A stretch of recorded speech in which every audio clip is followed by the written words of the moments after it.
properly noticed, and we'll call the meeting to order. First item of business is our invocation. Unfortunately, I do not see Pastor Zyman here, but we will stand for a brief invocation. Remain standing for the Pledge of Allegiance.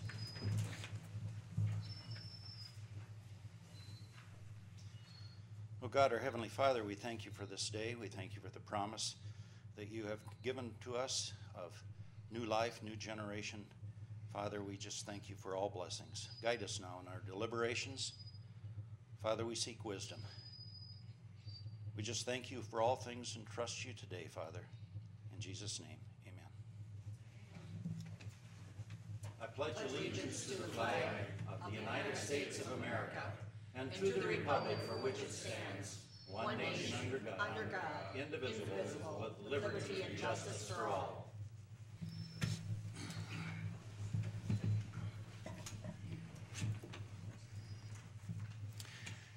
Everyone ready to see what channels you can get? Indicate your attendance, please.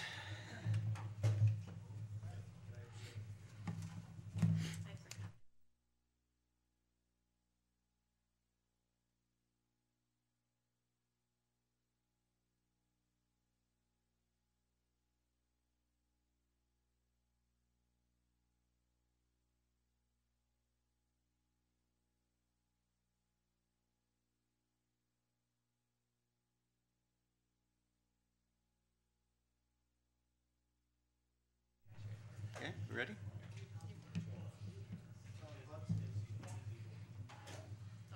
where did you have it? There's, I pressed on to the next one. Okay. 17 present and 2 absent. I do not know about Supervisor Horn. I assume that he will be here. The record should show that Supervisor Marzoff is out of town, did call, and his absence is excused. Mr. Whiting, I have the report of our administrative coordinator.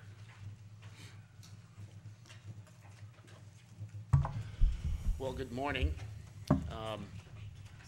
We're into August, obviously, and we are now into the official budget season. So I've been observing some of the committees already addressing some of their budget issues. If your committee has not acted yet, this is the month to do it. The next 2 weeks we'll have the committees and departments submit their budgets to the finance department. Remember to do the 5 and 10% reduction options to signify your department's budget priorities. The finance committee will review, or not finance, the administration committee will review the budgets as they're tallied at the beginning of September 1st, 2nd, and 3rd. Traditionally, the department heads have come in and explained the proposed budgets. Oftentimes, they will bring a committee chair or additional committee members. Obviously, it's an open meeting. Everybody is welcome. I would spend 3 days going through department budgets and summarizing the overall budget for some further decisions that would have to be made on the levy and other use of funds and what can be proposed to the full board for a proposed budget later.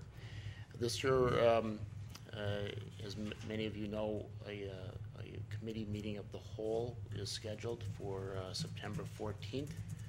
That would be the entire county board. We'll do a summary version of what the administration committee went through on the first 3 days of the month, and give you an opportunity to ask questions on budgets and understand the overall scope of what the county is facing for 2011. Usually at the August meeting, because we usually meet a little bit later in the month, I have the equalized value figures, but I don't have any of those to report to you. Those are key in allowing the county to determine what its levy limit will be. We don't expect our numbers to be particularly good just because of the economy, so we're prepared to find ourselves similar situation as last year, where we're under the state-imposed levy limit. I believe that's 2 or 3%. In the past, we've been fortunate enough to be able to to work from the net new construction numbers, but I don't expect we'll see that for a couple of years now. So if you have any questions on budget, feel free to give myself or Michelle a call. Certainly your department heads should be aware of things. We will talk to them on Friday at the department head meeting. And just one final reminder for departments that haven't done that or committees that haven't approved department goals, those are also due essentially with the budget. In some other business, the administration committee did meet a couple weeks ago. I haven't gotten the minutes done on that, so haven't had a chance to get you out what took place at that meeting, but they did discuss 2010 non-represented wages and took no action to move ahead with anything there, so there will be some funds left in the budget, and of course we're mindful of the commitment to the water tower project in New Richmond that we talked about earlier in the year. They also reviewed RFP or developing an RFP for new enterprise software. Had a consultant that advised the committee on the county's needs. We've got a report on that if anybody is interested in looking into it. Still not committed yet to any final project or cost on that, but we've got I think a little better idea of what we might need to do going forward. So the next step is to try to put together an RFP and see where that takes us. And finally, many of you work with Dana Baker. She has moved on to Ramsey County. We wish her luck. She took a similar position there and worked with us for 6 or 7 years, did a good job for us. So any questions? Okay, thank you. Thank you, Chuck. The agenda has been distributed for your review. Any questions on the agenda? Buck? Ready, I move the consent agenda. Is there a second? Push the button. Second. Marzoff, Ritz, or I mean Malik, Ritz. Are you going to use roll call? Yes. Okay, and they select Okay, whoever seconds. ready? I'm sorry, I just have to select. Okay.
Very busy evening last night, and we will not have a recognition of the K-9 unit, consequently, because of situations involving that unit last evening. But Sheriff, any comments you would like to make? And we do want to recognize that group at an early opportunity. Yeah, and I apologize for the K-9 units not being here, but because of circumstances beyond our control. We did have an incident last night, another officer-involved shooting last night. One officer was injured. He has been treated and released, but will be off work for a while. Suspect is currently at Regions undergoing surgery, and 2 of the K-9 units were involved in the apprehension with it, so they're not available to come in today. So we will reschedule it as soon as possible. And unfortunately, these things become more and more frequent for us. So, but I thank you for your understanding. So, thank you. Thank you, Sheriff. One other introduction that we would like to make, we have the pleasure of introducing a new person. I'd like to have former Supervisor Dave Osnes come forward and introduce our new emergency Services Director, Kristen Saylor. Dave, Kristen?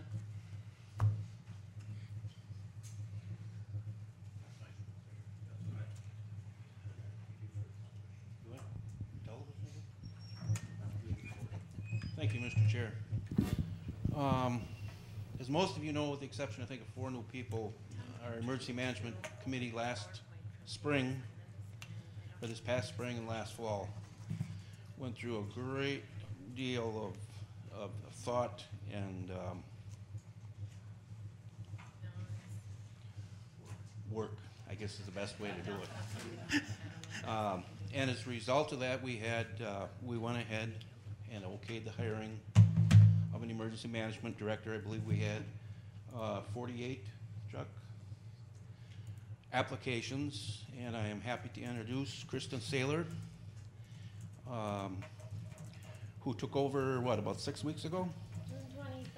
June 21st, to be exact. So, Kristen, I'll let you introduce yourself. Good morning, everyone. Thank you very much. Again, my name's Kristen Saylor, and I'm happy to be here to represent the St. Croix County. I worked for 10 years with the state of Minnesota Homeland Security and Emergency Management Office, where I dealt a lot with disasters that occurred in Minnesota. Worked a lot with the Federal Emergency Management Agency for the state of Minnesota, and I'm glad to be here to represent St. Croix County now. It's been an exciting time, I guess. I started off the June 14th or July 14th, we had an event in Hammond Township, and so that was our first board meeting also, and we had to get up in the middle of it, so I didn't get to meet a lot of people. But I'm glad to be here, glad to represent the county, and excited for the opportunity. So thank you. Thank you.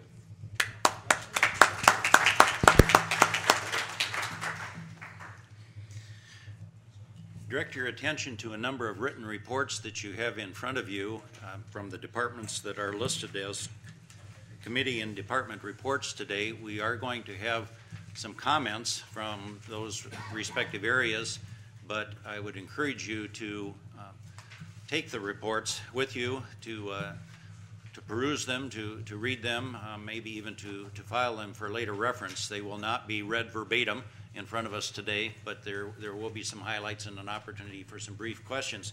So with that, I'd like to call forward Mr. Ram Timberg, as he calls himself, and he leaves voicemails for me, and have him give a report for the Highway Department.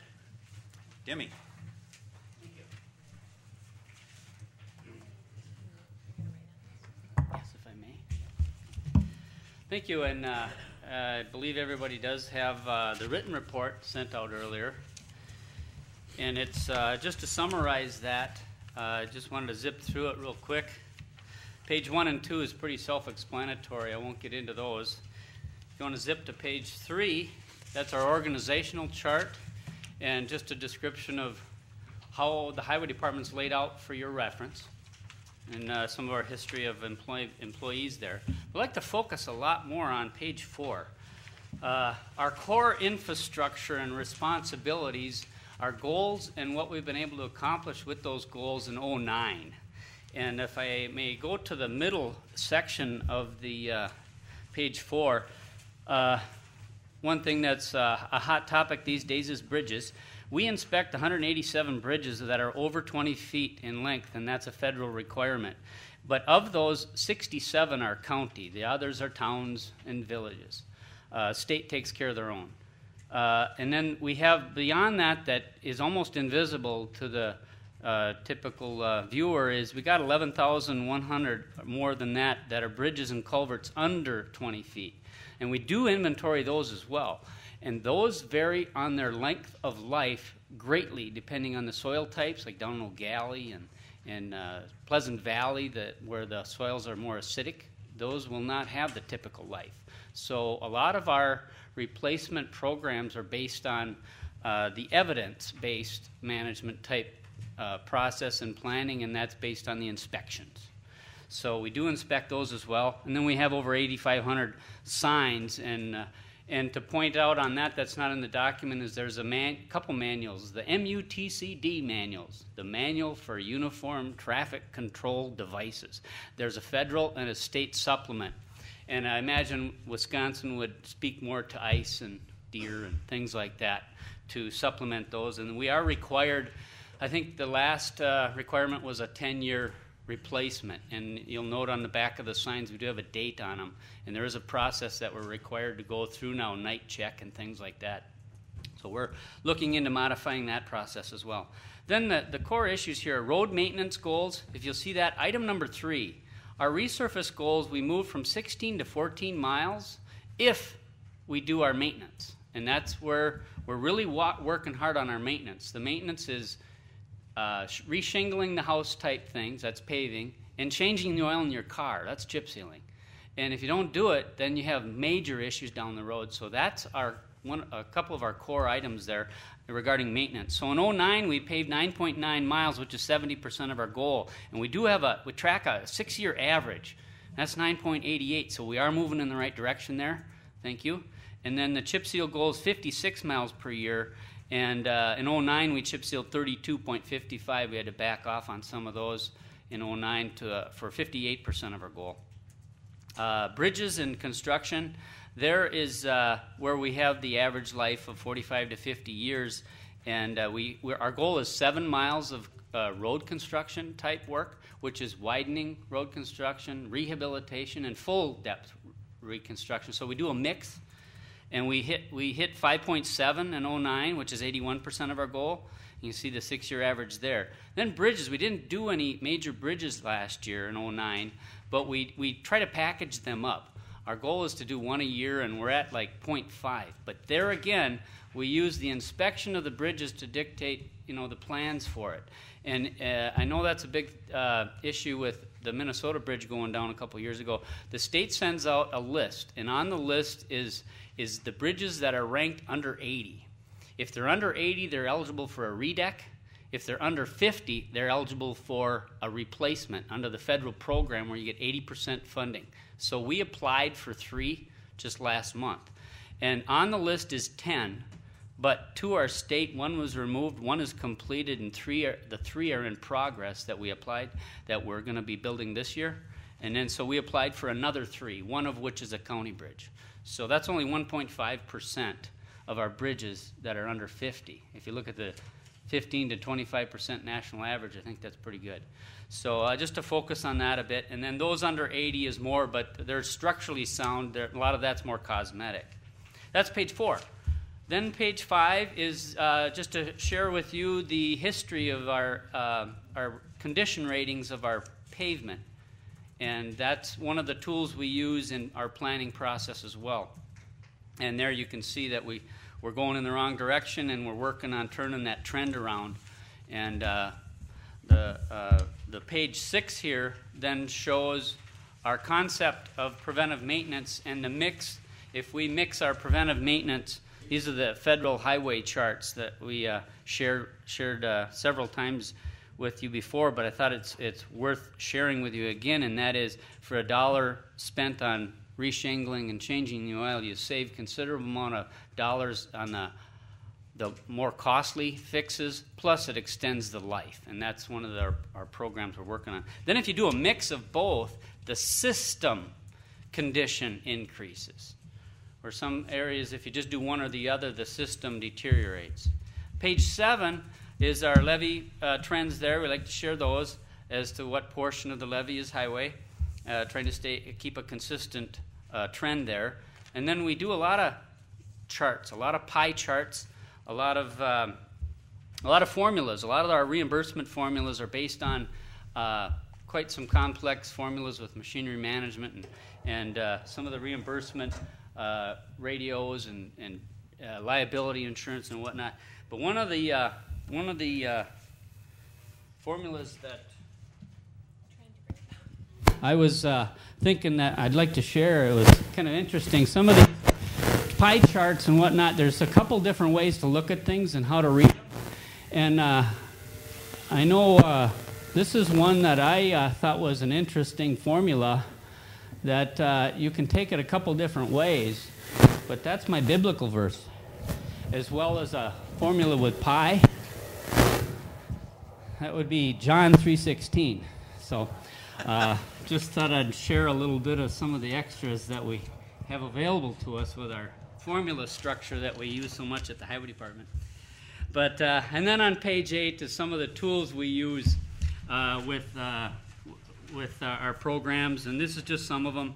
I know the chems is one that's talked a lot about with the highway system, and we were quite, that's a user group developed program from the mid-'80s, and it was meant to just track projects, and over the years different modules have been added to it, and we've been fortunate enough to be on the board of directors and whatnot, and that and what happens there, you get a lot of ooh-ah moments going through what the users want, and then the state paid for the programmer, and the state, it's a free software, and the reason it is because the state wants consistency on the reporting to them throughout the state.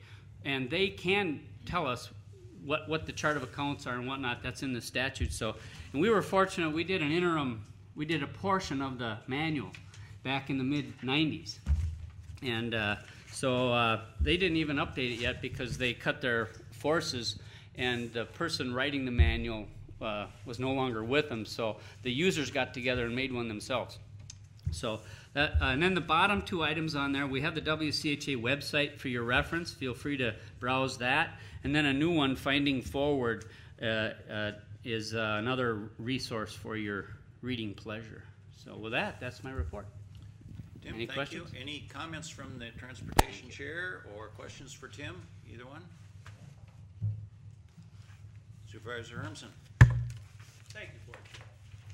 Tim, I'm just kind of curious on this. On page 6, your chart there in the back, preventive maintenance and rehabilitation, you show the chart going up. Could you explain that? Page 6? Page 6, bottom. The condition of the system will improve under this type of a plan if you do a mix of both preventive maintenance and rehab, because rehab and construction is sexy, ribbon cutting, and preventive maintenance isn't. So that's what seems to take a back seat. And if we force and really bring the maintenance side of things up and give it the attention, it preserves the system, and the condition of the system is to increase rather than decrease as far as the ratings and that we do every other year. Okay. That's the goal. All right. So, and the second question I have is, given the roads that we have, what would you say is the number one contributing factor to its deterioration? As far what's putting the most stress on the roads? The weather. I would say the weather, and of course the load, the traffic volume. Okay. But you can look at the dog track, and there's no traffic on it. But look at the condition. So, it's the season that we have, the freeze thaw, the pops, and the change in climate. The water is the worst as far as flow and deterioration and the contamination of the base. So I guess if you had to go between weather and weight, what would you think puts the most hurt on a road? I would say there's a mix, but I can't even fathom a guess. I would have to get it. It all depends on the area, the industries in that area, the type of traffic, and a lot of our analysis is take that in our pavement design, whether it's 3 inches or 4 inches, the width, all those are in the pavement design. If we get a real hard surface, then it cracks about that wide. If we make it softer, it'll last longer and it'll flow, but you get the ruts. So it's a science that's these formulas will help, but that's about as good as close as I can get to that answer. I'm sorry. Okay. Any other questions? Sharon? Thank you, Board Chair. Tim, there's been some conversation in some communities about the bonding that we did last fall, some of which went to the Highway Department for road maintenance. Could you speak briefly about what you accomplished with those monies? Sure. Currently, that's a 2-year process that we're looking at with that. Currently, we're engineering and staking and looking at the right-of-way on 5 miles of County Trunk Highway N, as in Nancy. And there's quite some curves and horizontals that need to be corrected. And it's a lower volume road that isn't eligible for the federal and state funding that we've been pursuing. And that gives us the leverage, though, to get the 80. You know, it can help us with the 20, so we can get the 80 in some of these other areas to preserve the other funds for those leveraged funds. In the last couple of years, we've had to either delay or wait for some of those. And right now, we got 3 of them that popped the 1st of July, so we're beating feet to get them done by the end of the year. But it's County Trunk Highway N. Thank you. Anything else? Tim, thank you. Brian, are you ready? On your feet? Coming forward? County Surveyor Brian Halling. Don't worry, I can't even draw that. Well, thank you and good morning. Should have received the brief report.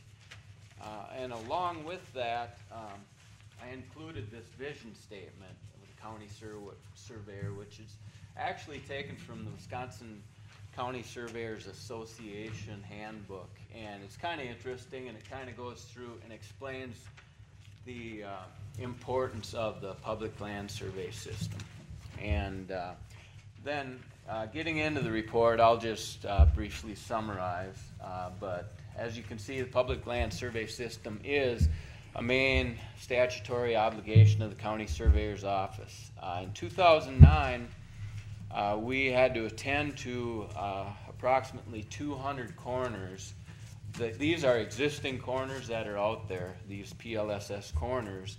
Approximately 100 of those were prior to road construction or due to road construction, whether it be milling or reconstruction, whatever. So we have to visit the site, make sure everything looks okay, perpetuate the monument, and then after the road construction we go back and replace the monument.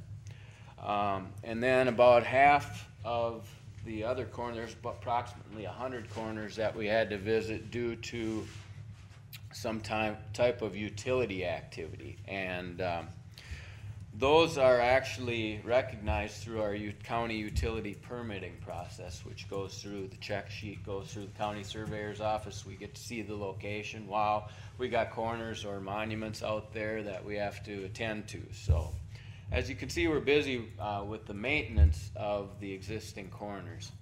And in addition to these, we also GPS'd 131 of the PLSS corners that we did not have coordinates on, and then as part of our densification remonumentation program, these corners are added to our PLSS database.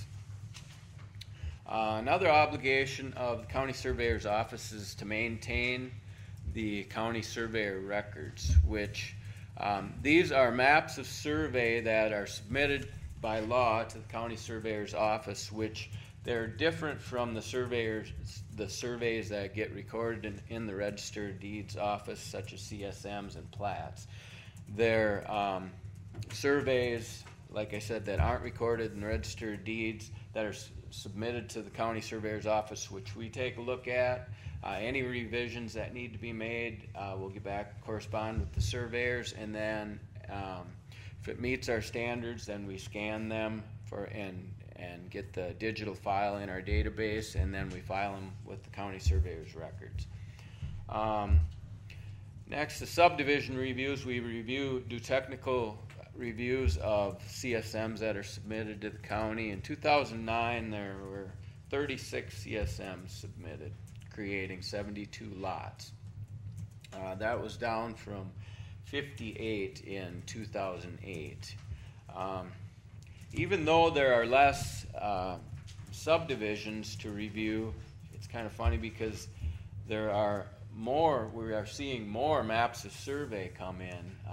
It's mostly like boundary disputes and what, so people are actually having surveys done even though they're not creating new lots. They're having a lot of surveys of their existing property, fence line issues or encroachment issues or whatnot. So we actually had about between 90 and 100 maps of survey that we received in 2009. Then highway projects, our involvement, the county surveyor's involvement in highway projects is we've got a project that's planned.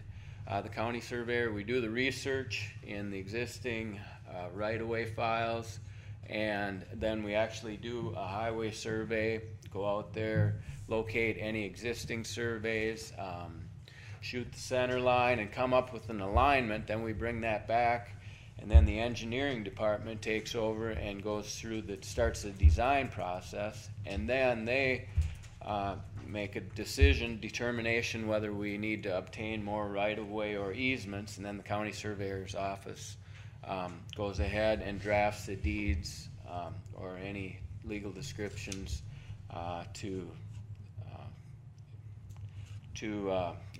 receive these easements or right-of-way. And also, we also do all the perpetuation of the PLSS for any state projects for WISDOT. Then, as you guys have seen, we've recently performed a couple county-owned property surveys. Somerset Pit, you guys saw these resolutions came through a couple months ago. We did a boundary survey of the Somerset Pit property along with the Somerset Township Town Hall boundary, and then our Stanton Pit boundary survey. And then we continue to assist other county departments, and then also state departments, state cartographer's office, plat review, and WISDOT, as I mentioned before. And then we assist federal agencies, USGS, U.S. Fish and Wildlife, and the DNR. And along with this, we're always available to assist public inquiries and questions that come in on a daily basis. That's it for my report. Thank you, Brian. Questions? You obviously did a tremendous job. Thank you. Thank you, Mr. Hawley. Thanks, guys. And as always, if you guys have any questions that are in the area, the office is always open. Pardon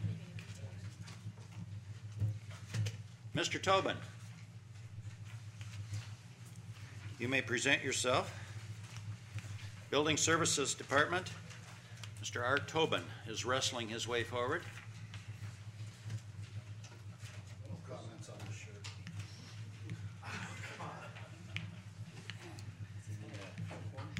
Most people say it takes a self-confident guy to wear pink. I wear the clothes my wife lays out for me every morning, so.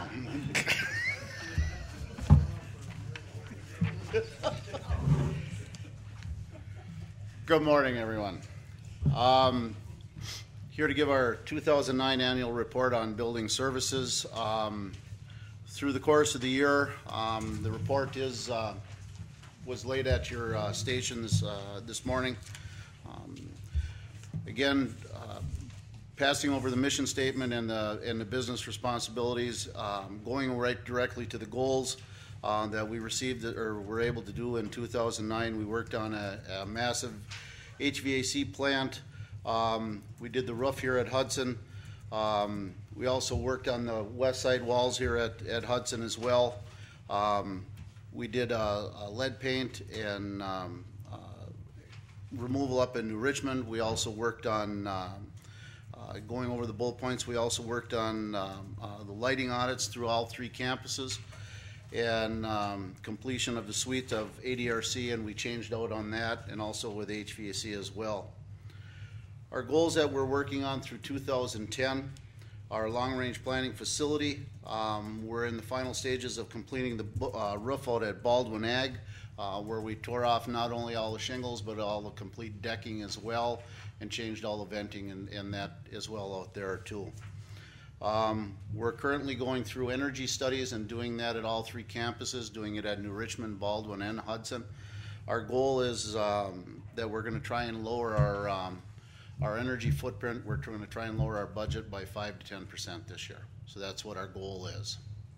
Our total utility costs that we go through on all three campuses are in the range of $800,000 for all three campuses when we put all the utilities and everything together. So we're looking at that 5 to 10% reduction. We'll be taking a look at and redoing the dock renovation up at New Richmond, up at the health center facility. We've got crumbling walls and deterioration that's done on that. We need to get that done because it also supports the old cafeteria area above that, and we need to take care of that as soon as possible. We'll be going out for bid on that hopefully within the next 20 days on that to 30 days. We've been working on and are continuing right now to going over and renovating nursing home rooms and renovating those things and trying to update where we can. And also we'll be working on, we've been spending an awful lot of time this year on updating and bringing to code where we're failing or we're behind on those incidences where, especially with electrical, where we haven't in the past been up to code. So we're trying to put in new services, new substations, and making sure that we're supplying ample of what we need to do and take care of that to make sure that we're within code. Our goals and objectives for remainder of this year and for next year again is a reduction of 5 to 10% overall on our utilities. We're working towards, in 2011, working towards a depreciation schedule and putting everything more on a scheduled maintenance program, which are, instead of having these $1 million fixes, so that we can handle things in a true and proper way of doing it, rather than taking these big hits continually over and over every budget process. So we're trying to look at things when we put in a new system that we can also depreciate that and mark our accomplishments and plan for the future. We're working at all campuses and as well with the long-range planning as being a part of that, utilizing all of our space needs and taking a look at where we're using good space for storage and where we can use that in better office space. We're going to be looking at the back half of this room about changing that over. Those equipment should be coming in before too long.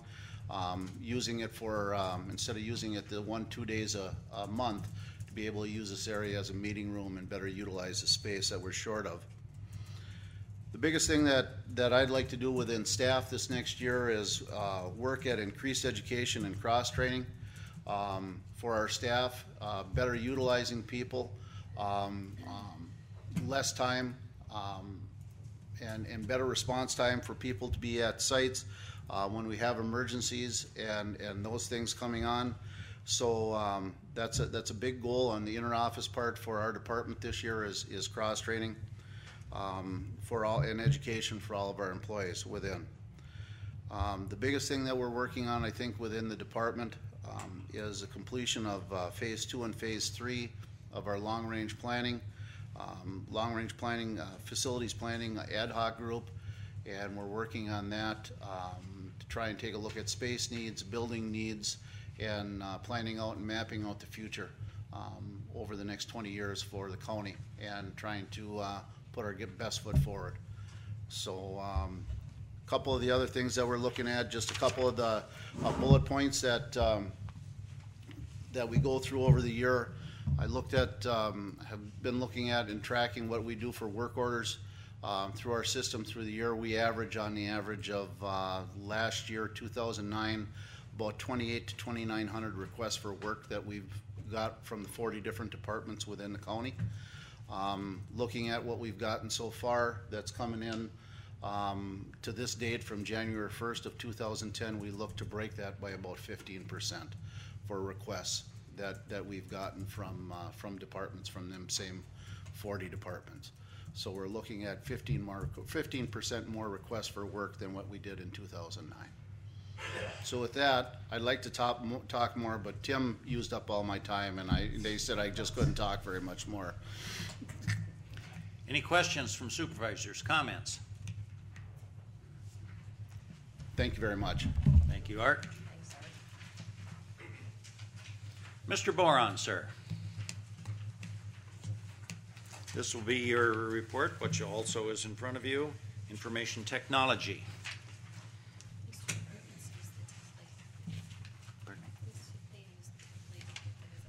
Good morning, everyone. hopefully they saved the best for last here. Anyway, the Information Technology Department, we basically are the information highway for the county, although we receive no federal funds like my friend Mr. Ramberg back there. We connect the county campuses and are responsible for all the data and information that the county maintains and the storage and backup of that. Last year we had some goals we did achieve. We did install some new software in the Register of Deeds office, allows them to be more efficient. They had some new large screen monitors there so they can do full page verification and editing on documents. In the nursing home, we installed computer kiosks for nurses for charting. They're not operational yet, they're installed, but that's going to make them chart more accurately. They won't have to go back to the nurse's station to record actually what they did. They'll be able to record that right when they leave the patient's rooms. We were able to, we got Vision Mobile in all the jurisdictions except Star Prairie with the help of the law enforcement with the sheriff's office. This connects, this gives all the this is mobile, these are laptops in the squads. They're able to come via cell cards, come back to the main server at the county database and look up information and run license plate checks and things like that. Makes them much more efficient out in the field and takes a little load off of the dispatchers as well. We also enabled use of smartphones within the county, actually, and the BlackBerry ones just recently, as or Blueberry, as Art would like to call them. We've got some goals and objectives for 2010 we're still working on. We're installing a new version of time and attendance within the nursing home. It's called Solera Time. It's updating a outdated Chronos installation there. We're also working towards electronic medical records, EMR, with HHS. That's kind of being demanded by the HIPAA High-Tech Compliance Act.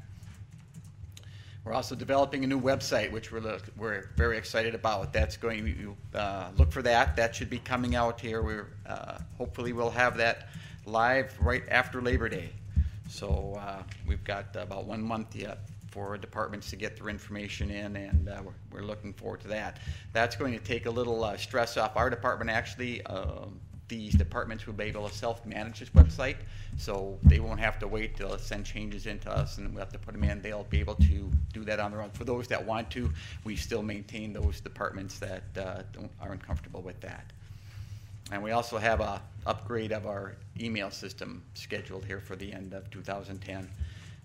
This will give us some more features as far as communications with voicemail, email, tying it all together. We did have some issues over the past year. Main one, a big one, we lost our operations specialist who did the IT help desk for 15 years. She moved down to Casey Swetlick's department down in, or Kristen, who you met actually. She's now Kristen's right-hand person down there, and she took a lot of knowledge with her, and that was it was a big loss to us, but we were picking up the pieces and moving forward. We also had last November, we had a crash of our storage area network, which basically contains most of the county's data, which was a catastrophic one. Even though they had failovers built into it, the 2 of the 3 major things that could go wrong did go wrong. So we did have to restore everything from backups. It was a good test of our disaster recovery plan because we were able to recover the information and get everything back online. It just took quite a bit of time and effort from our staff to do that. And as mentioned also, the new HIPAA High-Tech Compliance Act is going to put some strain on our department over the coming year to be getting compliance with that. Goals and objectives for 2011. We're going to make email encryption available. That will be also driven by HIPAA and other things. We want to virtualize our remaining server environment and also trial desktop virtualization. That's going to fall under the one of Art's goals, basically reduce power consumption throughout the county. We'll use less servers and less computers, and they do consume quite a bit of energy. We want to move to a centralized data center. We actually are in the process of installing a fiber communication line between here and New Richmond to tie our 2 data centers together. Currently, we're connected through a microwave, through a 10 meg link. Speed-wise, if you're talking highways, it's like a 2-lane road. We're going to make that now an interstate. So we can move a lot more information back and forth quicker. We also want to simplify our disaster recovery process. Since we did learn from last November, we did have to go through that. We did find some bumps in the road with that. Even though we're able to recover things, we feel we can do a lot better job and handle it a lot quicker. So. And also, we are going to start preparing for new enterprise resource planning software. We've went through 1 stage. We're heading into stage 2, which is now looking at vendors, and we'll keep working with the finance department on that. Any other questions? Mr. Mallett. I have a question. I'd like to know what experience your department has had with what we might generically call malware, viruses, worms. Have any of that gotten past your barriers, your firewalls, or whatever, and have you developed any experience with how to deal with those things? Oh yeah, we run and hide. No, it does. we use antivirus, anti-malware software called Sophos. It's been very good. We've had very few ones get through. We did just have one get through the other day, actually, Kristen. I think she picked it up from home, though. I'm not sure. But she brought it in, but it wasn't bad. She knew to stop. She didn't. You probably may have even seen it. It's that one, you got to buy antivirus. It's Antivirus Pro. It's a very bad one if you actually say, yes, I need to run this on my machine. You'll have to take and actually reimage the whole thing. It's tough to get out, but Kristen did the right thing and didn't do any of that, brought it into our department, and we were able to just go back and restore to a previous version of where the machine was at. But yeah, it's becoming more and more common to see malware out there, but again, if we have our antivirus and anti-malware software on these machines, and we monitor, make sure that those updates are getting on those machines. And again, it's user education of what you do when you see something like that, because normally it's a download. It's somebody accepting something and opening something that's going to cause that. And our users have been pretty good about not doing that. Steve? Sure. Sure. Thank you. I'm going to show my ignorance with this question, but first off, on the back page, you have a blip that says virtualize the remaining server environment.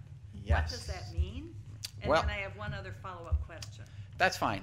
Yes, virtualizing our server environment. We're currently halfway virtualized, which basically means we're running virtual servers. We buy larger physical servers, but we virtualize them, which means we can run anywhere between 8 and 12, 13 servers off a single server. So you basically carve out. You buy a bigger piece and you just carve it into into smaller sections. And then you share memory and resources among that big physical, among those smaller ones. And depending upon what needs more resources, you can move. Like you need more memory in this one, need more storage there. You can move them around. So in one bigger server will take less energy, take less whatnot than the 12 or 13, or whatever single servers. One other question, please. I thought I heard you mention that the computer kiosks at the nursing home are not operational yet. Is that true? They're operational, but they're not in use. Put it that way. The training needs to be done. The software, where they were a little behind with software, the staff needs to be trained on how to use it. Then there were some glitches. You can, Mr. Robinson's in the back. I don't know if he wants to speak with that.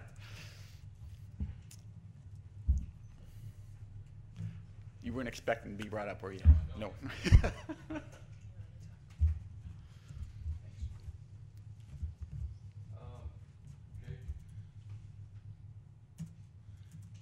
Thanks for turning that for me. Appreciate it. It was a test, Frank. Yeah, thanks. Basically, the kiosks are up and installed, and our current electronic software that we use from our electronic medical records They have a new update coming up, and it's the first part of August. We're now just getting it installed, and that's allowing a picture charting so that the nurse aides can just tap on a picture and do their charting. And so we decided to wait until their new software was loaded and done, which is now happening now, and the training's happening this week, actually, with our staff. So after this week, we'll be up and operational with our charting on the kiosks. So, because if we didn't wait, we would have had to load the data twice. So it didn't make a lot of sense to do that. And it was a lot tougher to chart because they had those little, I mean, it wasn't picture-based, it was just, Right, yeah, it was actual charting by typing and those kind of things. So now we can do the actual tapping on the screen and charting by the picture. So it made a lot more sense just to wait an extra month or two to get this, wait for their new software to come out. Thanks, Frank. Steve? Frank, just for a question on that, then, if we were waiting a month or two on the software, any idea? You had mentioned when that was one of the key reasons why we had to get these kiosks in place was Right. because of the revenue that we were losing. So, what was the decision on, because we need to pick pictures versus typing? How much revenue did we lose? Well, it's not necessarily that we've lost any revenue. It's that once we get the pictures up and running, and the staff can start charting immediately after they do the cares, we'll enhance our charting and get more revenue that way. So, I'm estimating we're going to get about $75,000 more revenue a year by doing this charting and doing the charting right away. It's like if you're taking care of 8 residents and you have to chart how much the food they had at breakfast, but you're waiting till the end of your shift at 2:30 to do it, you're not going to be as accurate as if you go and chart right after you get done feeding the resident. That's what I'm talking about. It's more accurate charting. No, I understand that, but Yeah. we put the money forward to have those kiosks put in place Right. outside the rooms right away. Yep. I guess I'm kind of surprised that we would wait for a picture or for a software update when the moment that thing was put in place and able to type. But it doesn't take a whole lot to, as you were saying, that as Right. they come out the door, type something in and Right. and move on. I'm just a little disappointed that we would wait for a picture to, because you were saying it was very key that those things would be put in place for that Right. to generate that revenue. And it will generate that revenue. It's just that the cost of trying to put the data back in the computer as far as all the care planning, all the needs of the residents, you'd have to put that information in the computer twice once the upgrade. If you did it beforehand, you're going to have to do it twice. And it just didn't make sense for us to put the money into enhancing and putting that data in twice. So I think we would have lost money in the long run doing it that way, if that makes sense. Robert? So we do have the new software, the update and everything. So what's our target date for this to be full-fledged? Is the training complete? I mean, do we have a September 1 target to where we're going to get the most bang for our buck on this? What's the outlook for that? We're actually training this week on the new software, and so we're up and running starting next week.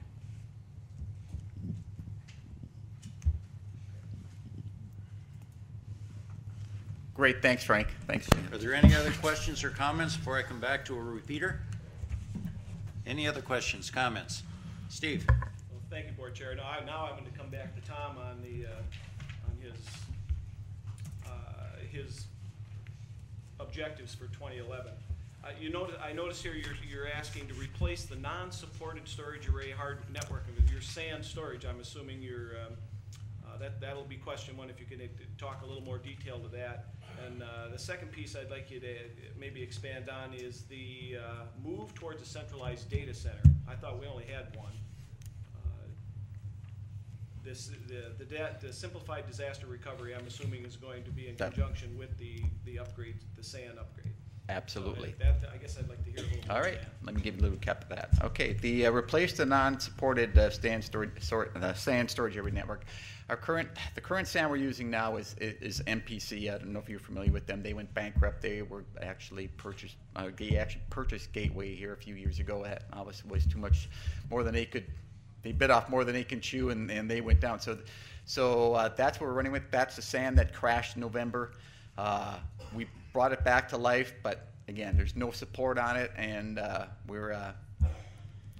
we've built more fault tolerance into it so that now we need more failures for this thing to go down like it did on last November.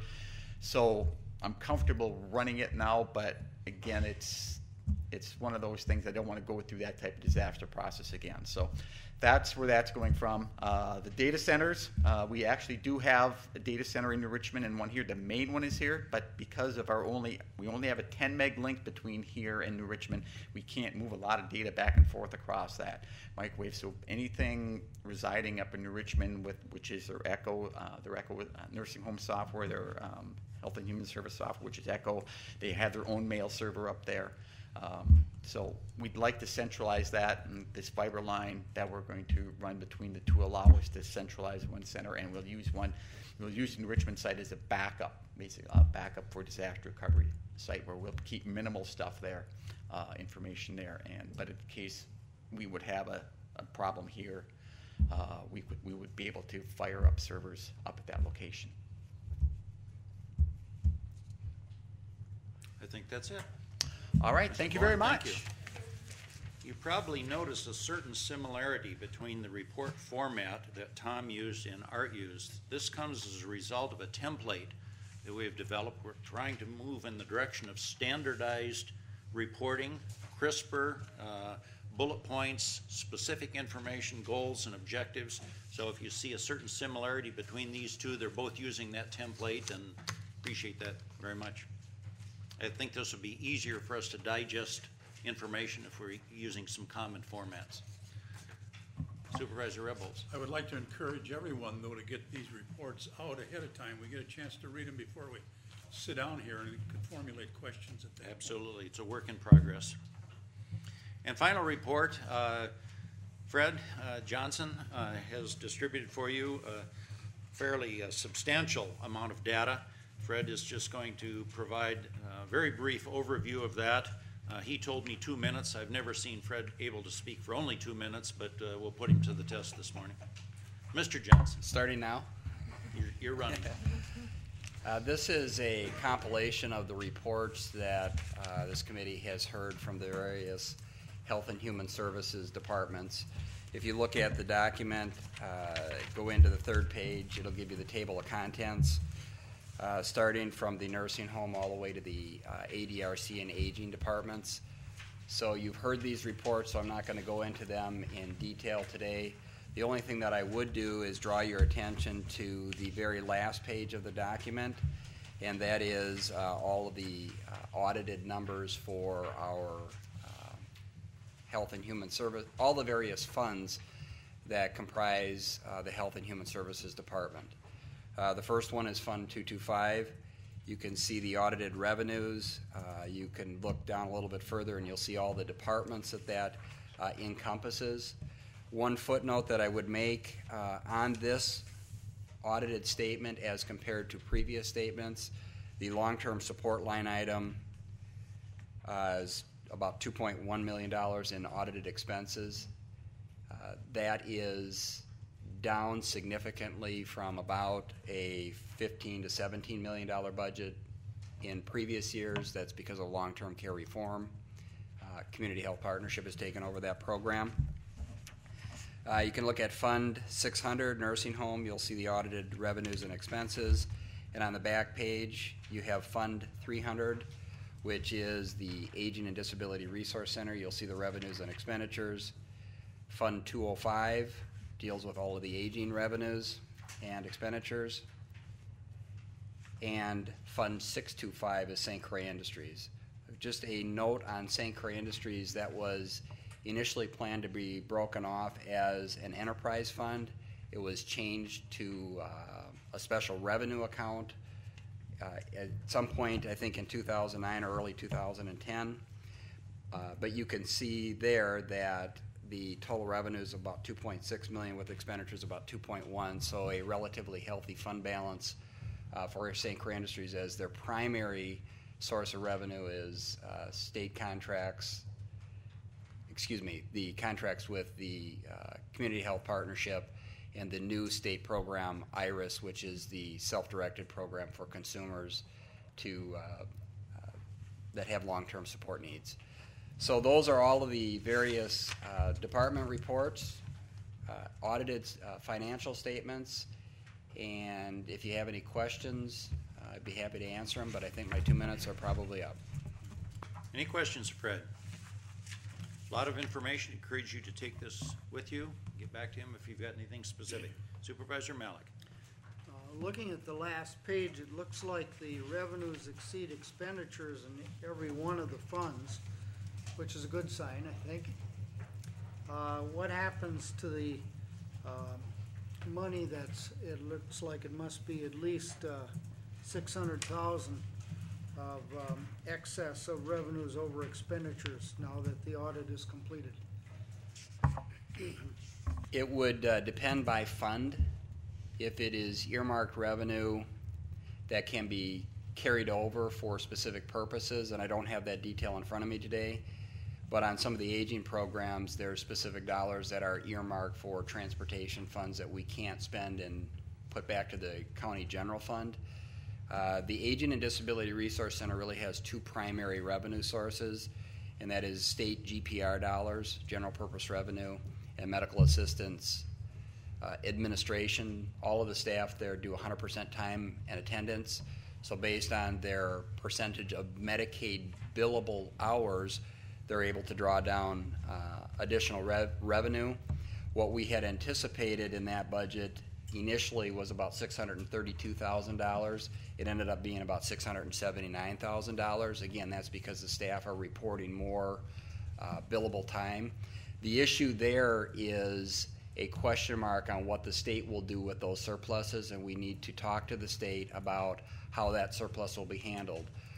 Well, the way we understood it is we would be able to keep the dollars, apply them to previous or future budgets, but there's a question that the state will back out GPR dollars and let the county apply the medical assistance dollars to backfill.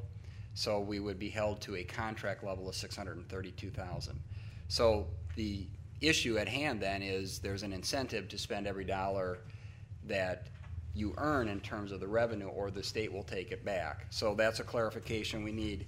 In terms of St. Croix Industries, I've worked with Michelle a little bit on this particular issue, and the idea or the plan at that point is while we've talked, I think, at some degree that the funding mechanism for the care management organizations across the state, they're running deficits, so we're not necessarily anticipating that the rates that we have received today will remain consistent. We were actually anticipating that there will be reductions. So what we would propose to do with that surplus is put it into the general fund and have it earmarked for St. Croix Industries for future budgets down the road. Again, that's not a decision that I can make in terms of how that money would be applied in the future, but recommendation would be that it would be earmarked for St. Croix Industries to help deal with future budgets. We have made some staffing adjustments to lower our expenses, and at the initial budget, when we put that together for 2009, we anticipated that there would be surplus based on our rates and the rates that we had negotiated with not only Community Health Partnership, but with other enterprises, the State Department of Vocational Rehabilitation, other counties that purchase our services, that we had anticipated our expenses to be less than our revenue. How did mental health services come in? I know that for the last several years had been problematic, because if I'm thinking in the right categories, and you'll correct me if I'm not, but that's like Chapter 51s, and it's people who are picked up by sheriff's deputies and may need to be transported and placed in very expensive facilities, and it's practically outside of your ability to manage that. In other words, it's practically, I mean, no one can successfully forecast how many such incidents there might be. So how did that come in relative to income and expense for 2009? This report doesn't break out the specific detail in terms of program revenue that was anticipated for the behavioral health programs, but it does identify the expense of $3.3 million. I don't believe there was a major variation or major variance in terms of expected expenditures and actual audited expenditures. I don't have that detail in front of me. I can get it to you. Would you please? I will. Thanks. The thing I will say about behavioral health, and you've heard us talk, I think, on previous occasions about mobile crisis and diversion, and the change in the requirement of law enforcement to get the approval of our behavioral health unit before emergency detentions happened. We have seen some decreases in those expenditures. Not there. We certainly have folks that are detained and need to be detained in a setting that is safe for them. But what we've also experienced, and you'll ultimately see in our 2011 budget request, is that more dollars are earmarked for staff to follow up with individuals that are diverted, so that we make sure that we're following up with those individual safety plans and hooking people up with appropriate resources so that they can get the assistance they need. So with that said, you may see some variation in purchase services that in many of our departments, not many, in some of our departments, when there's health and safety issues, we can't perfectly predict from year to year how many of those will come in. But what we have done, and I think done a pretty good job of, is leverage federal dollars when we do have to purchase services. We haven't done that perfectly. You'll see, if you look at the detail audit report, you will see variances where we anticipated so much revenue, so much expenses, and the expenses and revenues didn't match up perfectly. But we've done a better job of leveraging federal dollars, and we've done a better job of setting up programs that I think engage families to develop plans as a team member with the department, rather than the department being the expert in identifying plans that we impose upon folks. So in our family and children's unit, that's also an area where you will see variations in budgets, because we can't perfectly predict how many kids will need placement out of the home for safety reasons for themselves or for safety reasons for the community. But we have a fair amount of work that's being done in that department, and actually Health and Human Services just last month approved a transfer of about $7,500 from a purchase service line item to a purchasing evidence-based work for our juvenile supervision unit, that we've collaborated with the Office of Justice Assistance and with about three other counties, and four including St. Croix, to bring in more evidence-based work so that we are providing targeted interventions to those youth and family to help provide more prevention on those variable line items where placements, a residential placement out of the home costs about $8,000 a month. So those are the types of things that we're trying. When we talk about prevention and intervention, that's what we're trying to work on in those departments, behavioral health and family and children's. Sharon. Thank you. Fred, something Mr. Tobin said brings to mind the question I have for you on the nursing home expenditures. You have booked cost and depreciation of about $393,000. Is the nursing home booking funds to cover depreciation? No.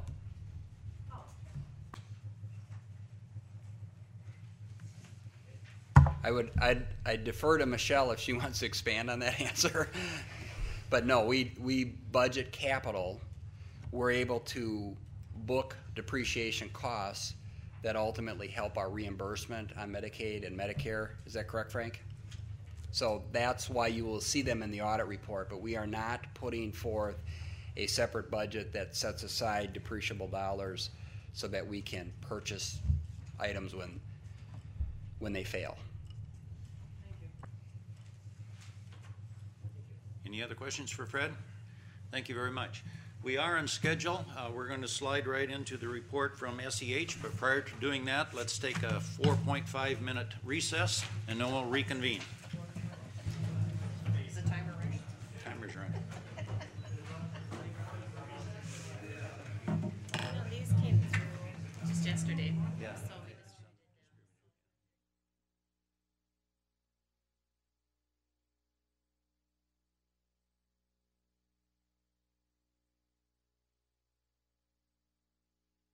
A review of the building facilities study, some of the conversation that we had at the last Building Facilities Committee. At the conclusion of Dave's summary, then I'm going to call on Roger Rebholz, who chairs that committee, for some observations and conclusions that the committee came to. We do not have a resolution in front of you, but we do have some consensus observations to report and some recommendations, and I'll call on Chair Rebholz for that. Dave? Okay. Well, thank you and good morning. Pleased to be here this morning to give you a brief update.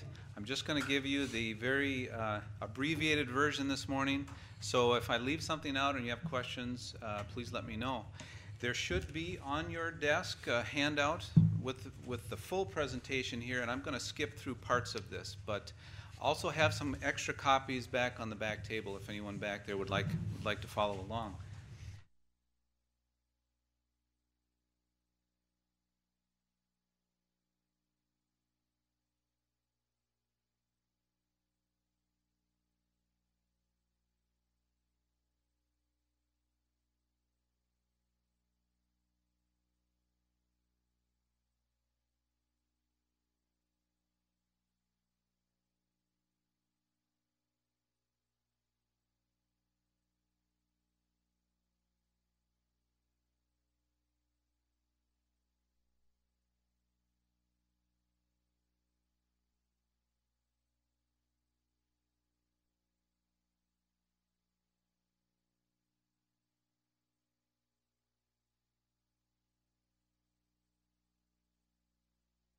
Power should be removed and the water system connected to the high pressure city system. The water piping itself on the site, we've got some old lines that should be removed and replaced. And then finally, the county should work in cooperation with the city on seeking funding for the water improvements up at the New Richmond campus. Back in June with that resolution. So what I'd like to do is just go forward from there and explore some additional concepts and some recommendations for your consideration. First of all, what we're recommending is that we continue to upgrade and use the following buildings up at the New Richmond campus. First one, but we also have another building, the St. Croix Industries building, that's in good condition, seems to work well for the function that it's serving, and has a future in terms of providing additional upgrades into that building. We also have some buildings that really should be phased out up there because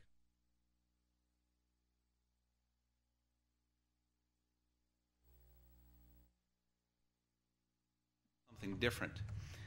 First of all, the transition house, which is located down in the southeast corner there, that industries building, and that building really could be moved. It's of a type that could be moved off-site, really could be sold, and those functions could be moved to the St. Croix Industries building. The old laundry building, as you can see here, really is not needed at this point, other than there's a component in that building that deals with the communications equipment. So we would have to accommodate for that, but the remainder of the building is quite old. There's some asbestos issues in that building and really isn't being used for anything today. Another building that could be phased out is the building directly to the south of the old laundry building, the generator salt storage building. That could really be incorporated into the shop building. And you know, the building's being used because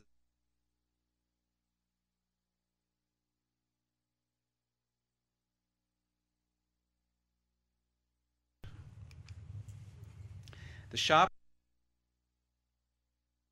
1930s vintage, and it works for what it's being used, but really it doesn't the future of that building and should really be replaced.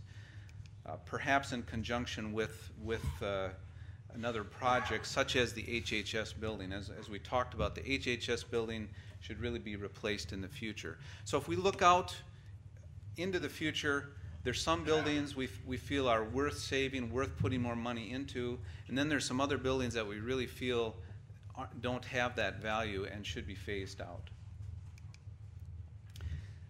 Stepping back on the health center building, there's been some question, well, if we're going to keep the health center building, if the condition index shows that it's good, it does have some needs for some upgrades, but how should we use it? Should it continue to be used as a health center? Or one suggestion that was made that was entertained was, should we build a new health center and move HHS into that old health center building? The thinking behind that second concept is that perhaps Medicaid could provide some significant reimbursement funding to build a new health center, as opposed to if you were to build a new HHS, you wouldn't have that same contribution. And also, a new health center could attract some new customers, could aid in marketing, and incorporate facilities for new niche markets, which is something that the vision team we've been referring to has been working on, and feels that it's necessary to continue to bring the health center down off the levee. On the other hand, as we talk through this at the committee level, we really came to the conclusion and are making the recommendation that the health center building should stay as a health center. And we have a number of reasons why we believe that to be so. I'm going to just summarize these quickly. The costs are more significant to build a health center because of the additional facilities than it is to build a HHS. And even with that Medicaid reimbursement that we talked about, it doesn't make up that difference. In other words, the costs would be more extensive to go that route. A new health center was built. It's likely to be smaller than the current footprint. We've got the benefit with that current building that you have extra space available, and you likely would be difficult to fund that, to afford that additional space if you were to build a new health center. That additional space would allow expansion of those niche services, which are already in some of the plans, and remodeling and expansion of the health center building is feasible and cost effective. Unlike the current HHS, the health center could be expanded and renovated cost effectively. As we mentioned, it's in good condition index below the threshold for replacement. The layout is relatively efficient, unlike the current HHS building. And the building has curb appeal. It really sits on a good location on the site and adds to the marketing effort. You've got room around the building to develop that continuum of care campus. And if we move ahead and continue to use the building, the vision team doesn't have to stop its planning and can really continue to move forward with planning for the future.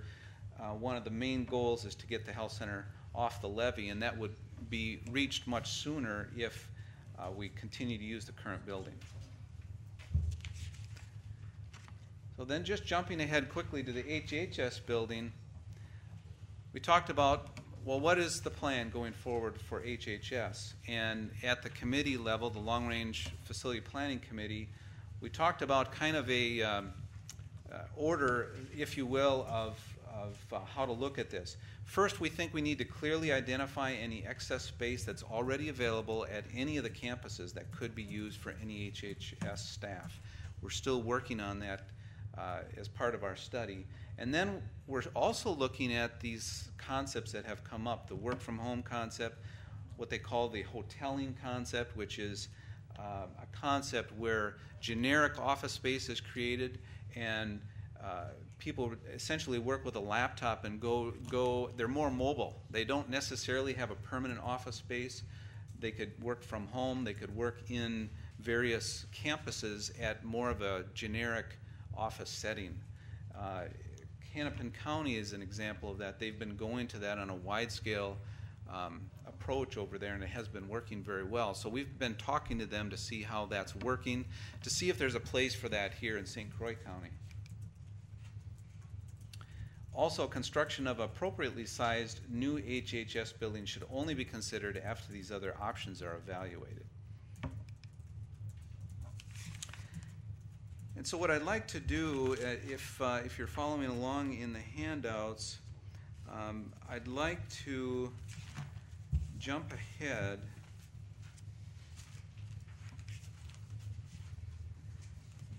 to the top of page 7. We believe that the preliminary indications are that a new building of some size will be needed, so we looked at if a new HHS building is needed, where should it be built? New Richmond or Hudson? And we looked at the costs. What do those tell us? The pros and cons, what do they tell us? The market, what does that tell us? And so if you go to the top of page 7, I'll skip over some of these slides in the interest of time, but essentially the committee is coming forward with, I believe, a consensus that if a new HHS is needed, we should locate that facility at the New Richmond campus. First of all, I'm going to move ahead quickly here to the top of page 7. The surveys are indicating that more clientele are coming from the departments are located in the New Richmond area. These are some of the pros and cons.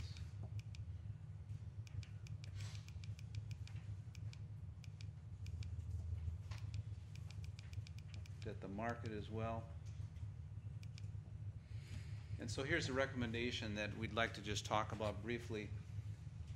If a new HHS building is needed, located at the facility at the New Richmond campus, those surveys that we took of all the departments are indicating that more clientele are in the New Richmond area. We're not sure if that's because the facility is located there and the customer base had kind of developed around those facilities. The New Richmond is also more centrally located in the county than Hudson. And we're not seeing any cost advantage to move HHS to Hudson after we looked through all of those costs that were done in the 2007 AIR study. And when you look through those pros and cons, we're really not seeing any compelling reason to move the facility to Hudson. Now that, are you taking interruptions? Yes. Or do you want them Yes, at sir. the end? Well, I'm close to the end. If you'd like, I could just finish up and Go we to can the come end. back to questions. And I realize I'm skipping over some of the detail behind this. Let me give just a brief update on the water system. The city did submit an application for joint county-city water project to the DNR Safe Drinking Water Program. And our project ranked number 187 out of 315 submittals.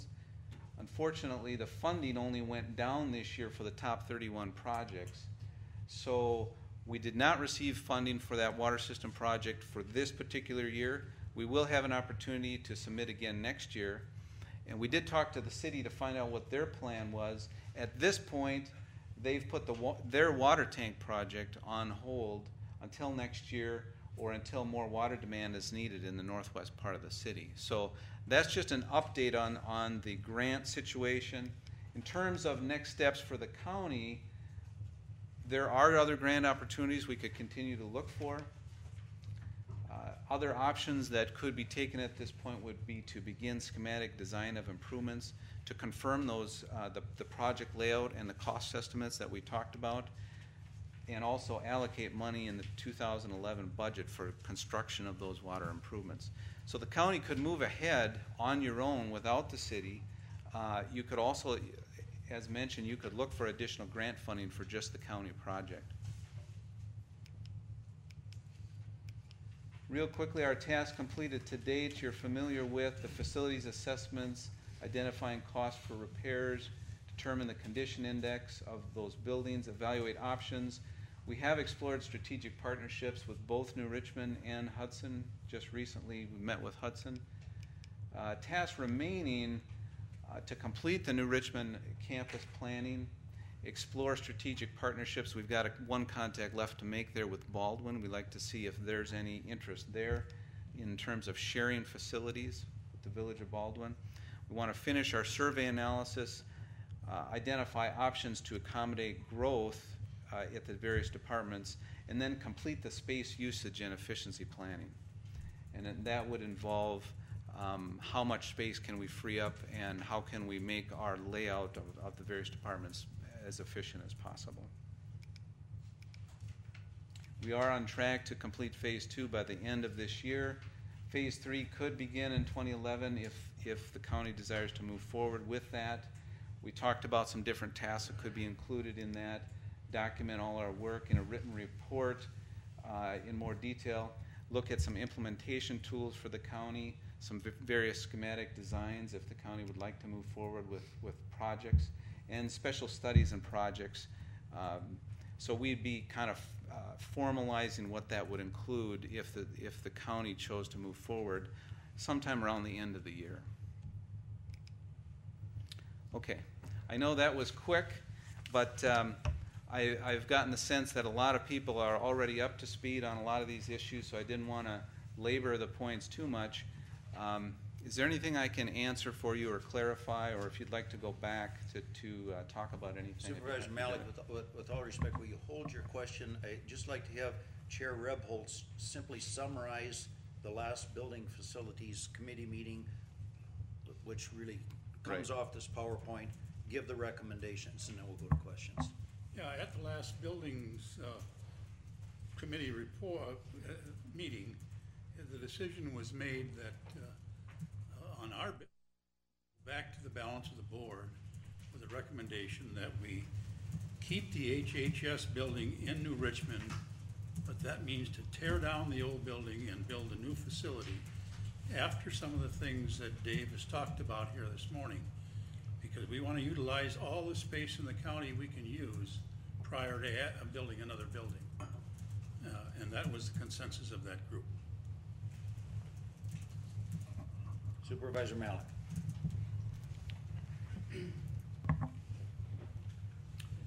We're today talking about a review of the Building Facilities Planning Study Phase 2, according to the agenda. And so we've just been presented a report. And there are two things that strike me, and both relate in a way to the AIRS work of past years. I think all of us were just astonished at the numbers that AIRS came up with for the cost of the building. And I frankly have a lot more trust in you than in that firm. Not knowing what you would do yet in advance, of course, but that was it 2007 that they came up with that estimate. So it's perhaps outdated, and we all know that the costs of construction aren't what they were then. Right. So perhaps that would be helpful. So I am extremely reluctant to base an important decision like this on the numbers that were generated at that time, and I'm sure there are others in the room who remember it and have that same skepticism. Right. The other thing that strikes me, and perhaps it was, I don't remember who did the study work, but I remember quite clearly that there was a $50-some thousand a year savings from having the people who travel to Hudson to appear in court located, officed in Hudson. And that's apparently directly contradicted by your recent work. And so I'm wondering if you have an explanation for that, or is it just two different authors use their calculators in different ways? Well, that's a good question, and some of that information is in some of these slides, but in terms of just summarizing it for you, the cost to build a new well, let me back up. We did have some information in the slides that provides AIRS cost estimates updated to today's dollars, and they're on the top of page 5 of your handout. So you can see what... Did that reduce them substantially? When you updated them, did that bring the numbers down, or look the same or higher? What we did with their numbers is simply inflated them based on the Engineering News Record cost index. Just to show you that if you were to take their numbers in today's dollars, that's what those figures would represent. Now, we did not go back in and recalculate and do a parallel estimate to what they did. The point we were making here is that when you look at those three options that AIRS had done, assuming that their work was valid, and that is an assumption built into this discussion, but if you assume for the moment that their work was valid, when you take their numbers in today's dollars and you compare those three options, The first two being an expansion of the government center building, and the third being a freestanding building. The point we were making with this slide was that if you look at the differences between the low end of the ranges and the high end of the ranges for the three options, that there was less than 10% difference between the various options. In other words, in today's dollars, those cost estimates would be, if the AIR study is correct, would be in the range of $12.1 million up to a high, it looks like here, of 16.1. But if you look at the different options and compare them relative to one another, two of the options being an expansion here at the government center, one of the options being a freestanding building, for example, in New Richmond, there's not much difference between expanding the government center in terms of construction cost versus building a freestanding building up in New Richmond. Now, typically, you would see in addition lower cost per square foot, because sometimes you can make use of some of the facilities that are already in the building, some of the mechanical systems, and you've got one less wall to build, that type of thing. But when we looked at the AIR study numbers and also did a preliminary look at the situation here ourselves, we were seeing that the cost to expand this building, because of the size of the expansion, you really wouldn't be able to make a lot of use of your current mechanical systems here. You'd really, because those systems aren't designed for that size of an expansion. So where we normally would see an expansion at a lower cost per square foot than a freestanding building, what we were seeing and what we're showing here, AIRS was also seeing back in '07, is that there's not that much difference between an expansion project here and a freestanding building, whether it be here or in New Richmond. So I'm not sure if that answered your question.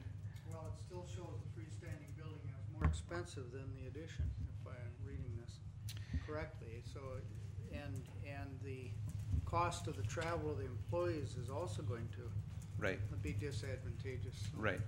When we looked at the cost between the options, actually the freestanding building, the upper end of that is slightly below option 2, which is the addition. So they're pretty close in there, and as you can see, the lower end is pretty close to option 2 as well. So within the tolerance of these kinds of numbers, I would say that the comparison is pretty close. I mean, these numbers are estimates, so it's difficult to, without doing more extensive designs, it's difficult to pinpoint those numbers. But in terms of the travel costs, that's another good question. That was brought up in the '07 study. And when we looked closer at that, what we were seeing is that, yes, you have some travel costs today. I believe it's family and children. The department has to drive to Hudson, and there is travel costs tied in with that. But if you were to relocate HHS to the Hudson campus, you'd have some travel costs in reverse as well. So when you started looking at the whole picture, we weren't seeing travel costs really tipping the scales one way or the other, as much as the AIR study really showed back then. Because you'd have some departments having to travel back to New Richmond, and some traffic going back to New Richmond as well.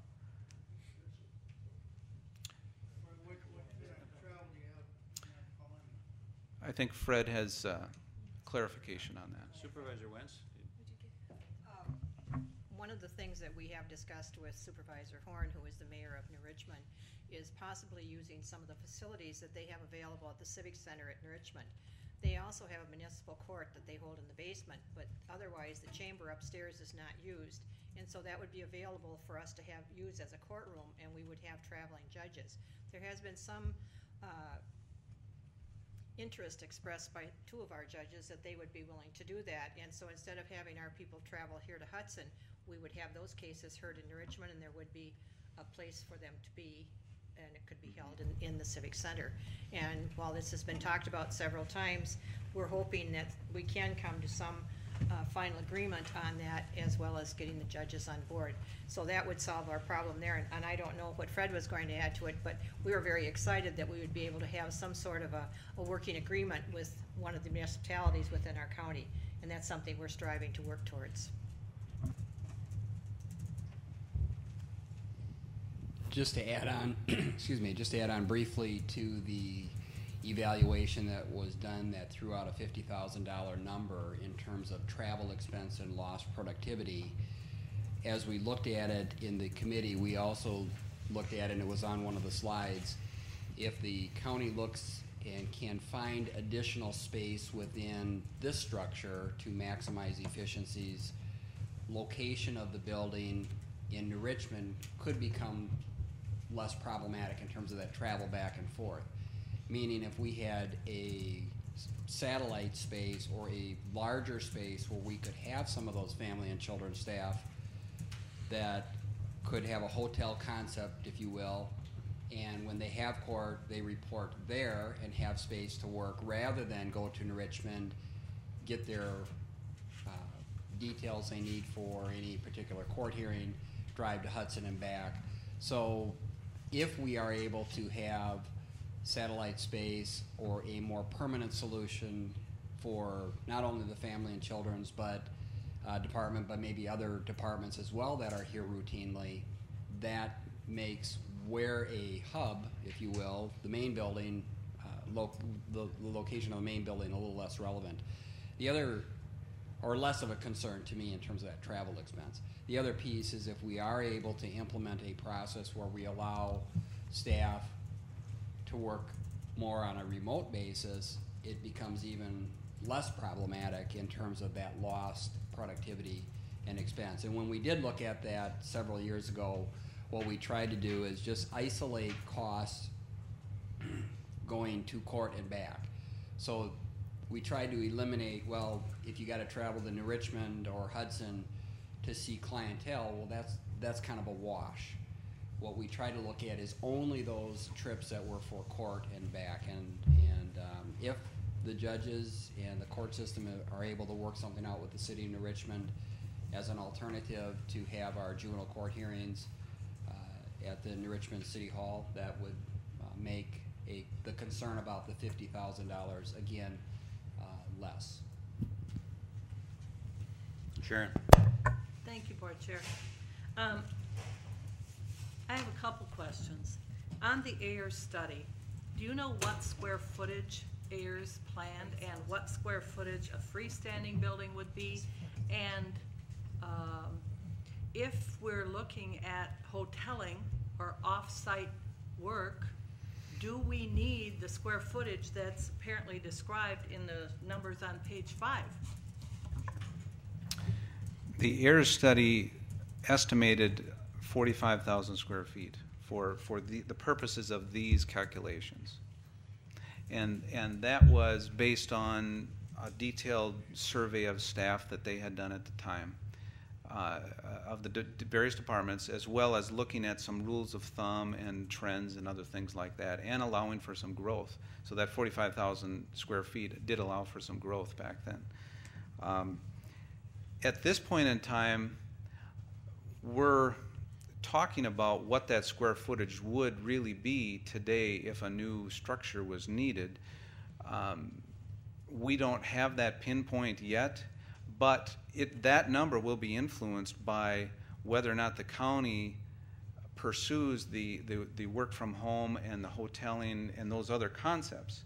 And it'll also be affected by how much space we can find at the other campuses.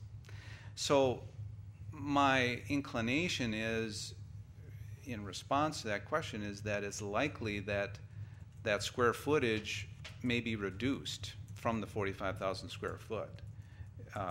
But that's still remaining to be seen as we kind of work our way through the rest of the study. Those are the kinds of things that we have on our agenda to look at.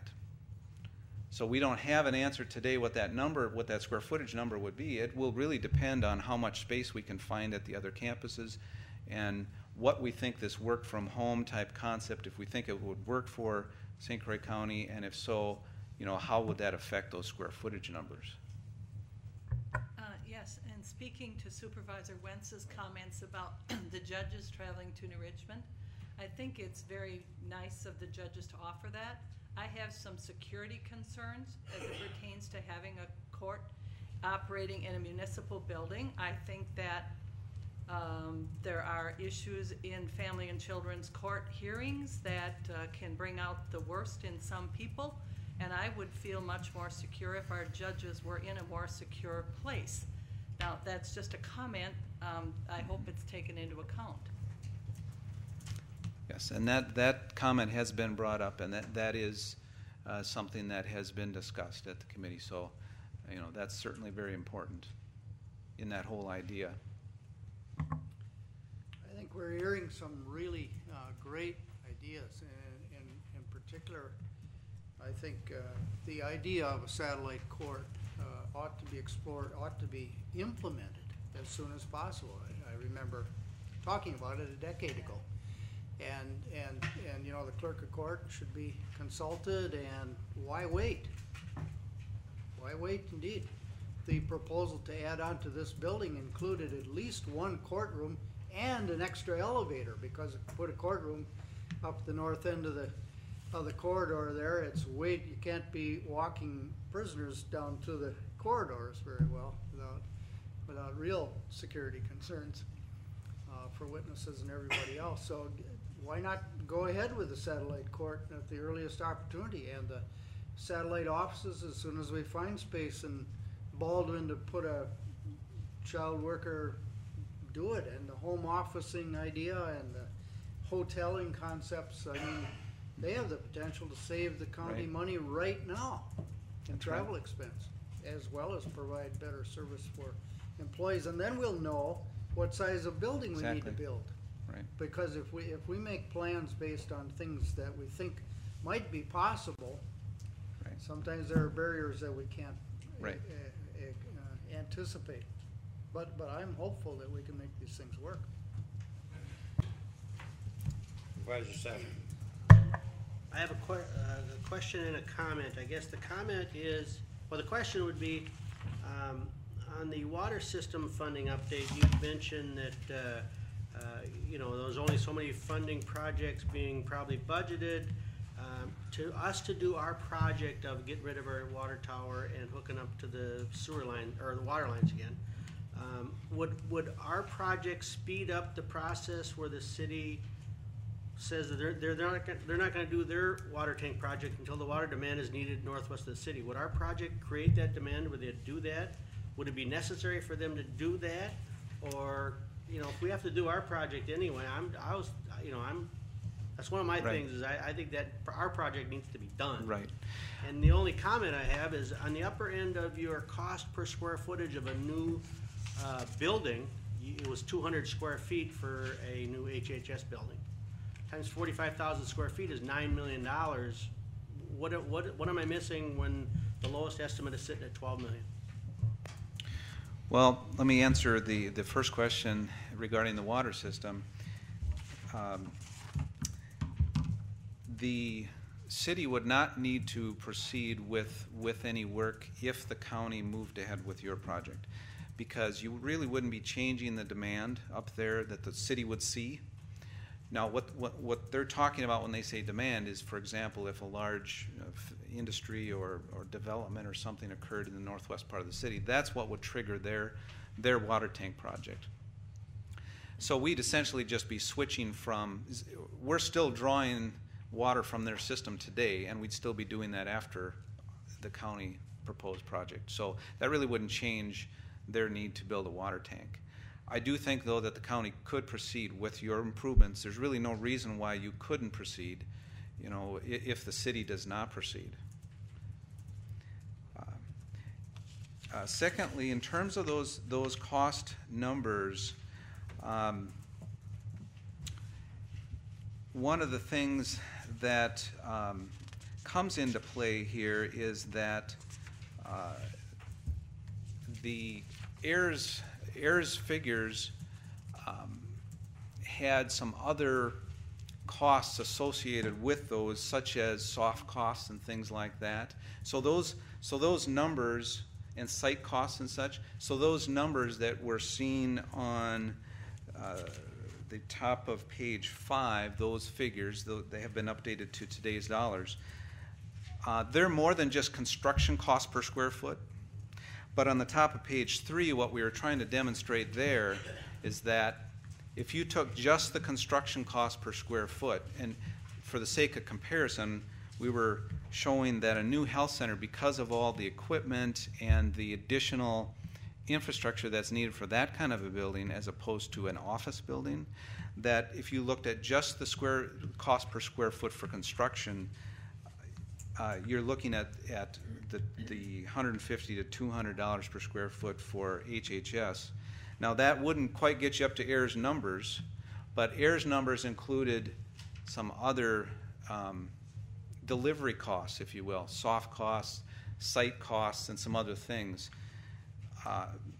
This slide on the top of page 3 was really meant just to compare building costs so we can make a point that it costs more to build a health center than it would a HHS building if you just look at the type of construction it is.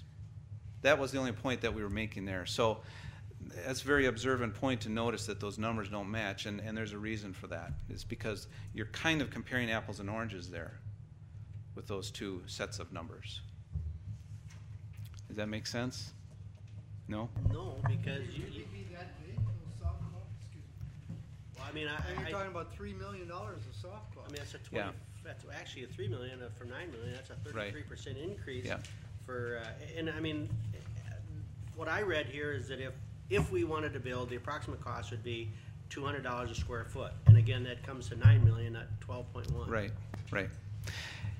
And you know, there's more. Again, I don't have AIR study with me, but I do recall looking through their numbers and seeing that that my impression was that they were really looking at a more extensive analysis here than what we're looking at on the top of page 3. I would say that the difference, we'd have to go back in again and take a close look at AIR's numbers. Again, I'm not sure that some of their numbers were necessarily accurate, to be honest. I don't think the difference would be made up by soft costs. So I think maybe some of their numbers were based on trends at the time. I do know that construction costs, you know, at least today, we're seeing some pretty significant reductions in some costs today because of the lack of work out there. So the competitive environment kind of influences these numbers, and they're all projections. So you have to remember they're the kind of the best guess at the time. So I'm not familiar with exactly how AIRS came up with some of their numbers, but I do know that based on some of the recent bids, these are the costs per square foot that we're seeing for those kinds of construction today. And then you would need to add some delivery costs on top of that. I'm not sure where that would put you relative to AIR's numbers. Perhaps AIR's numbers you know, had some additional inflation in there that didn't really occur in the way that the competitive costs have gone the last few years. Because they were projecting ahead as well. And several years ago, you know, the costs looked like they were escalating fairly significantly. Those costs have leveled off because the demand just isn't there. Construction isn't occurring at that type of a rate. Elfie? I have a question. Yes, sir. Or two questions. My first question is on water. If Richmond and the county wait one more year on the grant on the water, how long will the tower last before we're going to have to end up making a decision? I don't think a year delay is going to be a concern with taking the water tank down. How long it would last? You've got, I would say, you've got 3 to 5 years at least, I would say, if you needed it. I don't know that I wouldn't necessarily say that you would need to leave it there, or that would be a recommendation by any means, but it's not in the situation where you've got any structural issues that it's going to fall down, or that as long as the city continues to chlorinate, we're not seeing problems with the quality of the water. What makes us nervous is when they stopped chlorinated, we saw spikes. So we know that something in the county property is causing that. But as long as they're chlorinating, I don't believe that a year or 2 or 3 delay, if it went that far, it was going to be an issue. And then the second question is, if we went along with the Hennepin County plan for our social workers, would that make the building smaller, or would we have to stay at the same size? I think it's likely that it would be smaller if we could implement some sort of a program similar to what they were doing. And again, that's one of the efforts that the committee is looking at is, where can we find space in our existing buildings? Can we implement programs like this to reduce the need for new square footage? And so we're hoping that number could be reduced. Supervisor Hermsen. Thank you, Board Chair. Dave, I guess I'm a little bit, I'll say, disappointed with the rationale that they used on focusing in on New Richmond only going forward. Right. And I realize that's nothing with your doing, but I'm looking at the bullet points that you've got listed in your slides for reasons, the pros and cons on why to build, say, in New Richmond versus Hudson. One of them on the pros for building in New Richmond, it says less disruption during construction and moving. Well, let's just suppose for an instance that it was going to be a freestanding building, either Hudson or New Richmond. To me, that bullet point would come right out because it doesn't matter where it's taken place. And let's just suppose we were going to build a freestanding building that would be here in Hudson alongside the government center, and maybe we've got a skyway going to it. Right. The piece that I'm missing, I guess, is that we've had discussions here knowing that there's a need for another judge quite likely coming, and I guess I'm surprised that the long-range planning committee hasn't looked at that entering into the picture as well. Right. So there would be a change needed in this location, for one. But let's see, the cons on building in New Richmond were that the family and children still have to drive to Hudson and the travel costs involved with that. We all agree that there's people in family and children throughout the county, and I can see a need, or I would agree that satellites may help out there from an office standpoint. But the piece that I guess I keep coming back to is the fact that in Hudson, we got to, my view, is that probably 2/3 of the clientele that are needed for family and services, that 2/3 of the population is located over in this portion of the county. I'm kind of surprised why we're focusing up in New Richmond instead.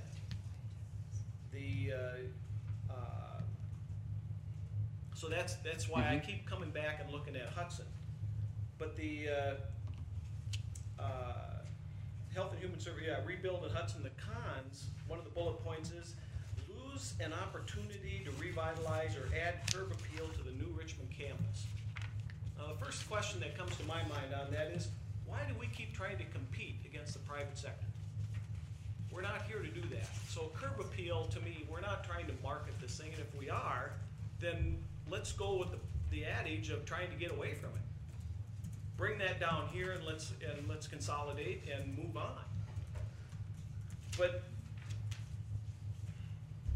at some point, we're going to have to, I would suggest, yes, then, that we look at, if we're going to go down this path of satellites, or let the hoteling, as you've said, and let people work from home, I got a little misgivings about that, but from a government service provided standpoint, I have a little problem with it. But let's look at that before we start looking at a building.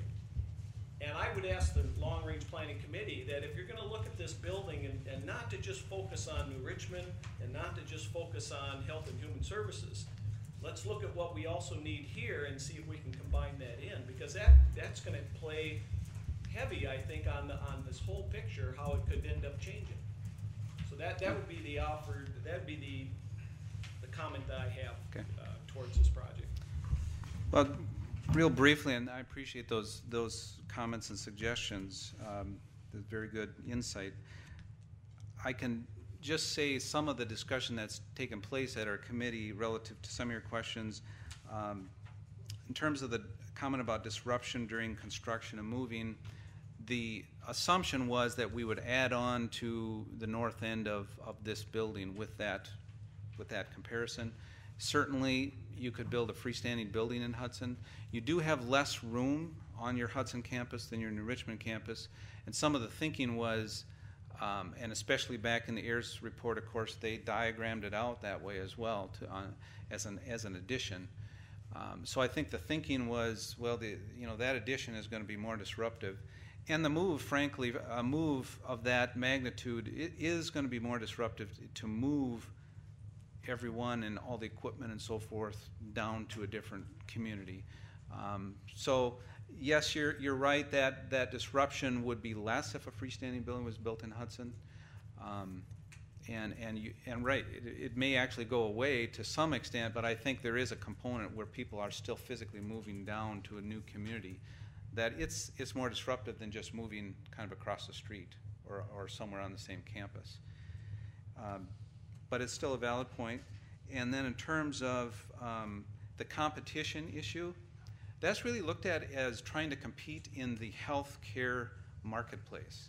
And although we're not in the private sector, the fact of the matter is the health center is still competing with the private sector because for customers.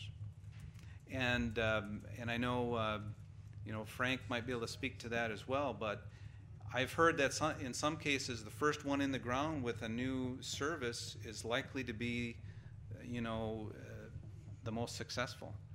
And so there is a component that does deal with marketing in terms of drawing those customers in because they have other locations to go to. And if we want to bring the health center off the levee, I think that's some of the thinking, is that we have to almost think like a private entity in terms of obtaining business. And maybe it's a philosophy that maybe some people don't agree with, but that's kind of some of the discussion that's come up. Sharon? Thank you, Dave. It occurs to me, though, that building a new building in New Richmond for the Health and Human Services Department really is a separate enterprise function, separate thing to do from enticing customers to come to the nursing home. So I'm not quite getting the connection between the two.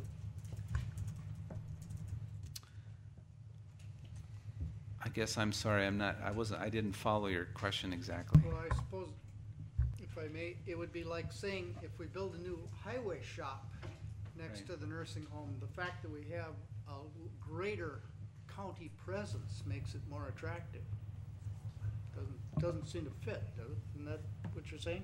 Yeah, I guess, thank you for that strange kind of remark. But I'm not connecting the dots between what building a new HHS building at the Richmond campus has to do with attracting new residents for the nursing home. I'm just not getting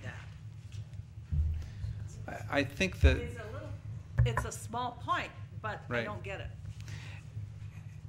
And the connection may not be real strong, but I think the thinking was that we're trying, or we at least would like to try to create a continuum of care campus, because that's the model that we're seeing being successful at other counties. And essentially, if you were to take the main entrance off of the health center and the HHS building, create a new entrance there. That would be part of that project of building a new facility. And if you had an opportunity to upgrade the site and the buildings, in terms of kind of breathing new life into the campus, that was the thought. And again, maybe it may not be a real strong connection. Some of these pros and cons, I would say, are more significant than some of the others. But they kind of ended up on the list after we started totaling everything up, and we wanted to present those thoughts to you, whether they're significant or not. Some of them are not, I would say, as important as others. One more. I guess I would understand this a little better, Dave, if the project before us would be to say, let's build an assisted living building and make it a continuum of care campus for the nursing home. But to say that we're going to build an HHS building and that somehow that revitalizes our nursing home confuses me. Any other observations? I think at this point, in view of the time, I'm going to draw this to a conclusion unless there's someone else that has a burning issue or comment. This was a report to this committee. I appreciate the report. There's no action item that comes as a result of this. The Building Services Committee has reasonably come to consensus of that committee, and this is a report to see if there is reasonable agreement with where that committee is at. So I've been watching the body language. There are no action items that have come out of the Building Services Committee. As you can see, there are a number of unanswered questions that need to be addressed long before we would ever bring an action item committing that this is the project. We're a long ways from that, but we're trying to keep the process moving. So with that said, anything more that you want to add, Chair Rebholz? No, not at this point. Everything has been said that needs to be said. Okay. With that, I think, Dave, well, thank you very much. Okay. Appreciate Thank your you. report, and we'll continue to work. Okay. Thank you very much. We do have two action items that are in front of us today. I would direct your attention now to the resolution to place the accountant fiscal manager position at the HHS department under the finance director position. Chair would entertain a motion.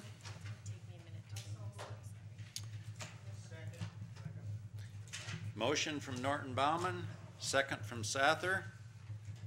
Just a minute.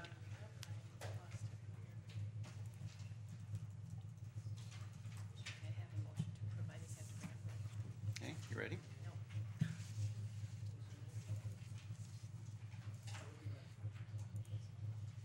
Is there going to be discussion? Yes. Okay, then go ahead. because Okay. I'll get this up. Motion has been made and seconded. Discussion.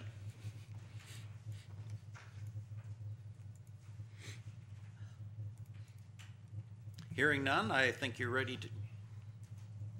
I'd just like to know what this is going to do for us. Chair Norton Bauman. Our committee discussed this at length and brought in Mr. Johnson and, of course, Supervisor Wentz, who's the chair of the Health and Human Services Board.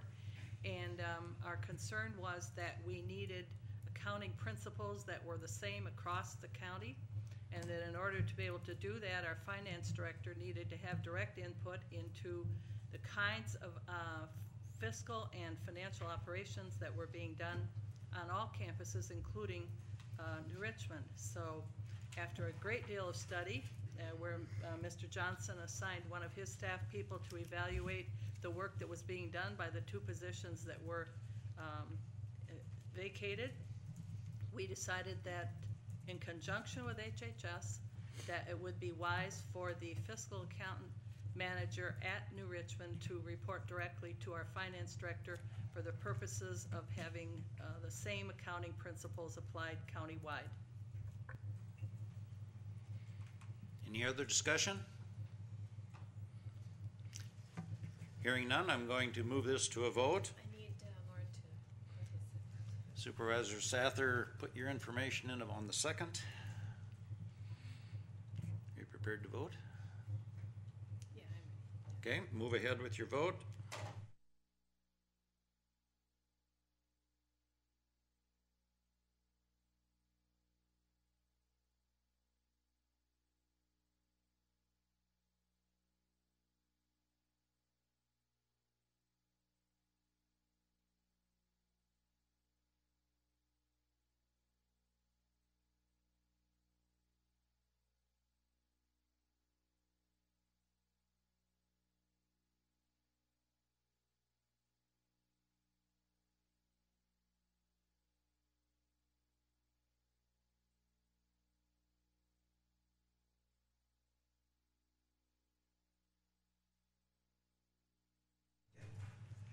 Yes, I did. Here we go.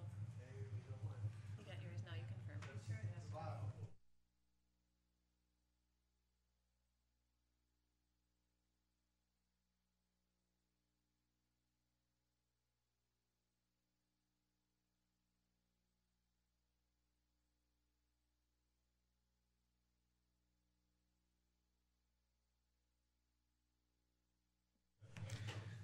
Agenda item number 3 is a resolution adopting the litigation hold policy. Again, the chair will entertain a motion.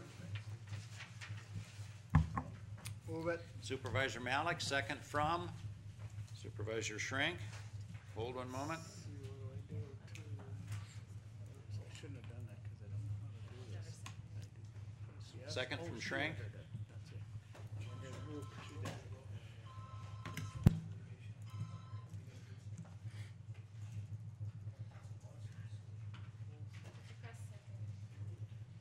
You get your second in, Alfie?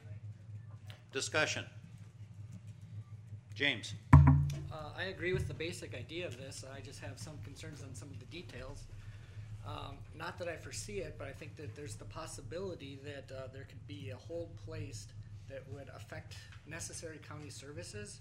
And so I think there should be some way for there to be, for the conflicts to be worked out. So if the department head says that this hold is going to, you know, maybe it's on 911 or something, maybe that doesn't apply. If the 911 computer has to be turned off and left, and that's going to affect our services, I think there should be a way to work out that conflict between providing the services and dealing with the hold and the litigation. I would hope that that conflict would never come up, but I believe that that should be changed. Okay. I'm going to call on Corp Counsel for any observations or response directly or indirectly to that comment. I'm not totally clear on the question about a conflict in providing services. This doesn't have anything to do with stopping services of a department. It has to do with maintaining the integrity of a record that's already being stored or kept. There wouldn't be any seizing of computers and removal of computers from departments or employees. The only thing that it does is it stops people from deleting emails. It stops people from destroying paper copies of records, and it prevents them from modifying those records, going back to the existing record and changing it in some way. But it doesn't stop people from doing their jobs, and I don't see any impact on 911 in their ability to take calls, if that's what you were contemplating. James? Well, it says that no one shall search through old files or emails until steps can be taken.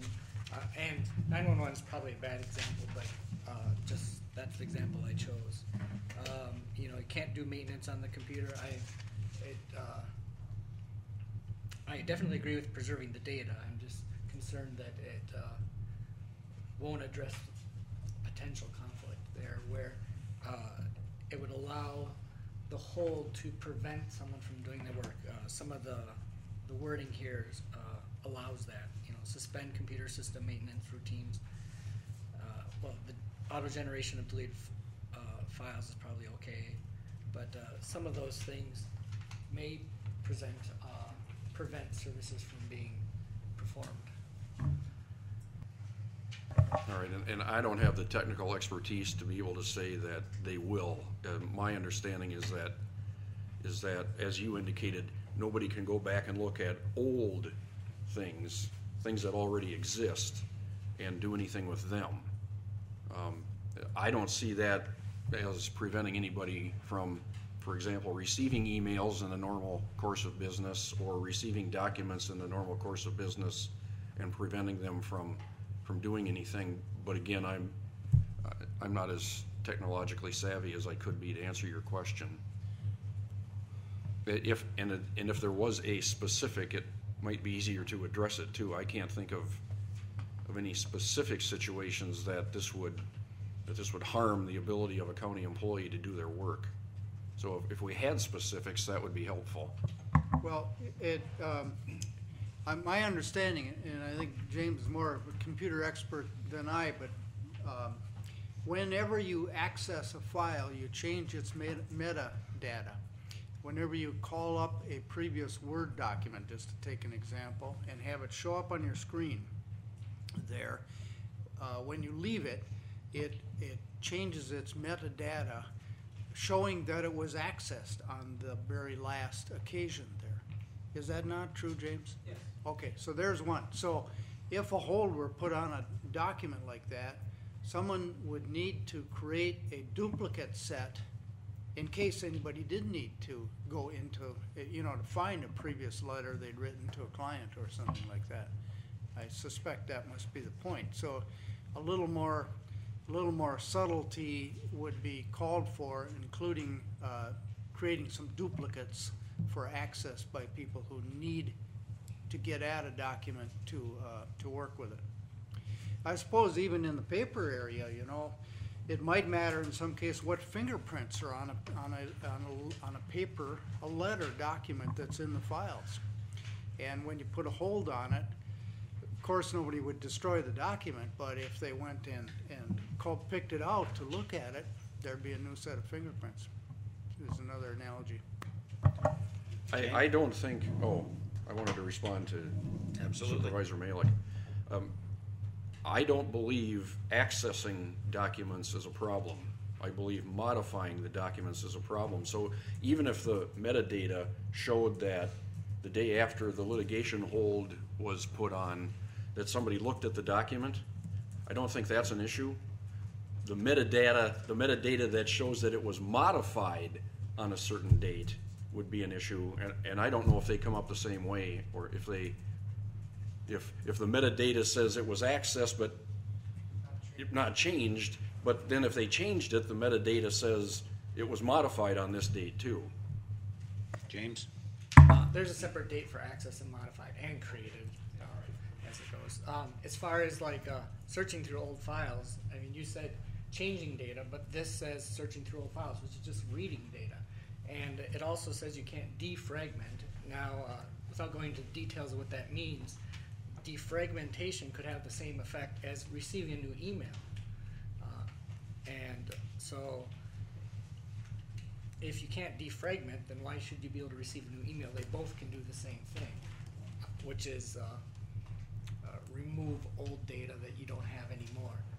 Maybe a better way to tackle this is that in computer forensics, the police department probably has, or the sheriff's department probably has information on this. You can actually make a copy of the hard drive, and then when they're doing their investigation, they work off the copy so they don't touch the original at all, because even turning on a computer or doing searches can potentially change stuff that's important.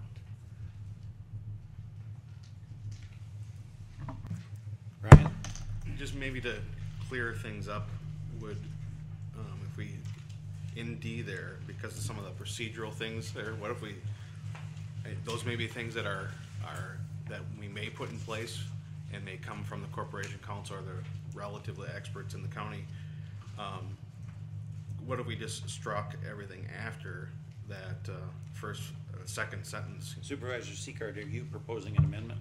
I'm just asking Greg if that would be something, corporation counsel, if that's something that we could look at. Okay, proceed. I just wondered if you were making a motion for an amendment. Not yet. Okay.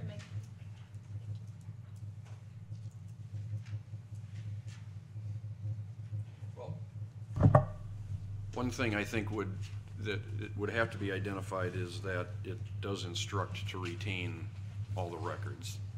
I think it would also be important to direct that any system-generated deletion systems have to be suspended for that particular computer, for that particular subject.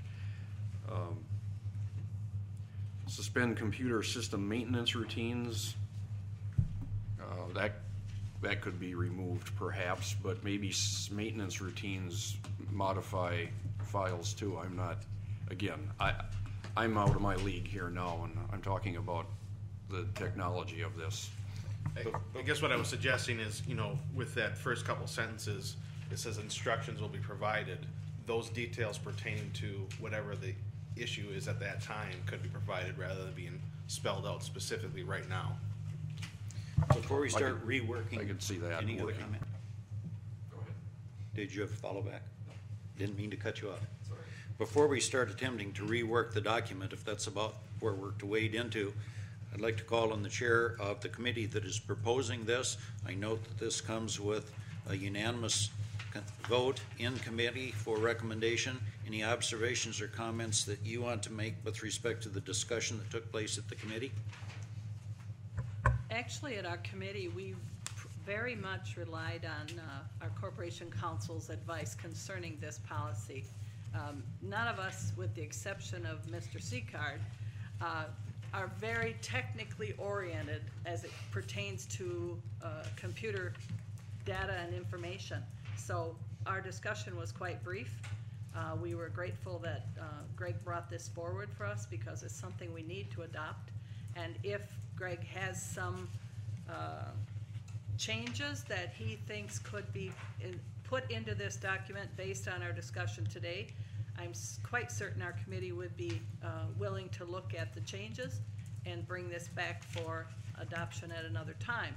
If not, I would hope that we would approve this today. Supervisor I'd Malik? like to offer a motion to table this to next meeting and just give everybody a chance to look at it at their leisure and as long as it takes, and consult again with Mr. Boron, and if it comes back exactly the same next month, that'll be fine. Is there a second to the motion? Second from James.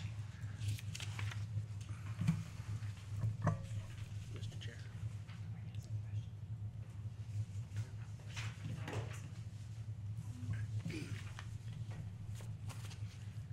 And motion has been made and seconded, and a motion to table is not. No, it's not this one, sorry. I need to bring this back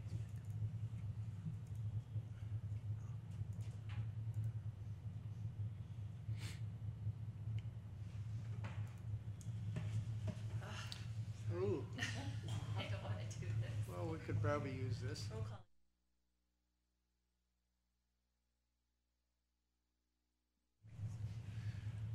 Chair was simply going to indicate that a motion to table has been made, it has been seconded.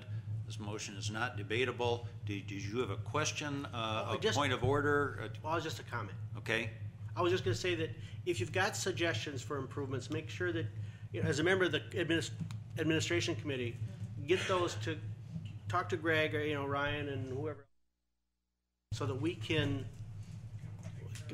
take care of appropriately. Just contact Greg and work with Greg if there's going to be changes. Thank you. Okay. Cindy just indicates that we'll need to take a voice vote, or she's going to have to go through some mechanics here. A non-debatable motion to table. All in favor of tabling this signify by saying aye. Aye. Opposed, same sign. That carries. Now that is to take subject next meeting. Yes. Yes. That agenda item is tabled. Do you have any reports of correspondence or rezoning? I have no rezonings or correspondence. I do have one request that the administration committee members sign the resolution that was passed today, and that the directories that were distributed came from WCA yesterday. That's all I have for Okay. Under announcements, it was previously alluded to that we are scheduling a meeting of the Committee of the Whole on Tuesday, 14 September. That'll be a 9 a.m. Meeting of the Committee of the Whole. The agenda will be budget. We will talk about budget that day. We will have been through the 3 days of budget hearings in front of the Administration Committee. This will give us an opportunity to get into depth. Department heads and presenters will be here with very brief presentations, but then be available for comments and questions, and the whole focus of that meeting will be budget. So again, that's Tuesday, 14 September. Is the chair open to consideration of having that meeting in the evening? Would be good for me. I thought that had been solved. That's today's meeting. Oh, I guess I'd You've be got a conflict open on to it. I would. Well, Mr. Rebholz has a conflict, so I I'll like to have- just miss it. Okay, I like to have predictable times, and since we're now back into a 9 a.m. time, I think that would be preferable. The October County Board meeting, by virtue of the bylaw authority that is extended to the County Board Chair for the changing of dates for board meetings, I'm also going to indicate that we are going to have our October County Board meeting on the first Tuesday, as we've done for the last 2 months. That will accommodate some schedules that we're going through. So the October board meeting will be on the first Tuesday, as it is for August and September. That'll be Tuesday, 5 October, and that'll also be a 9 a.m. meeting. 9 a.m. Yes, in addition to the 26th for the budget. Yeah. And with that, we've concluded our agenda. Thank you, supervisors. We are adjourned.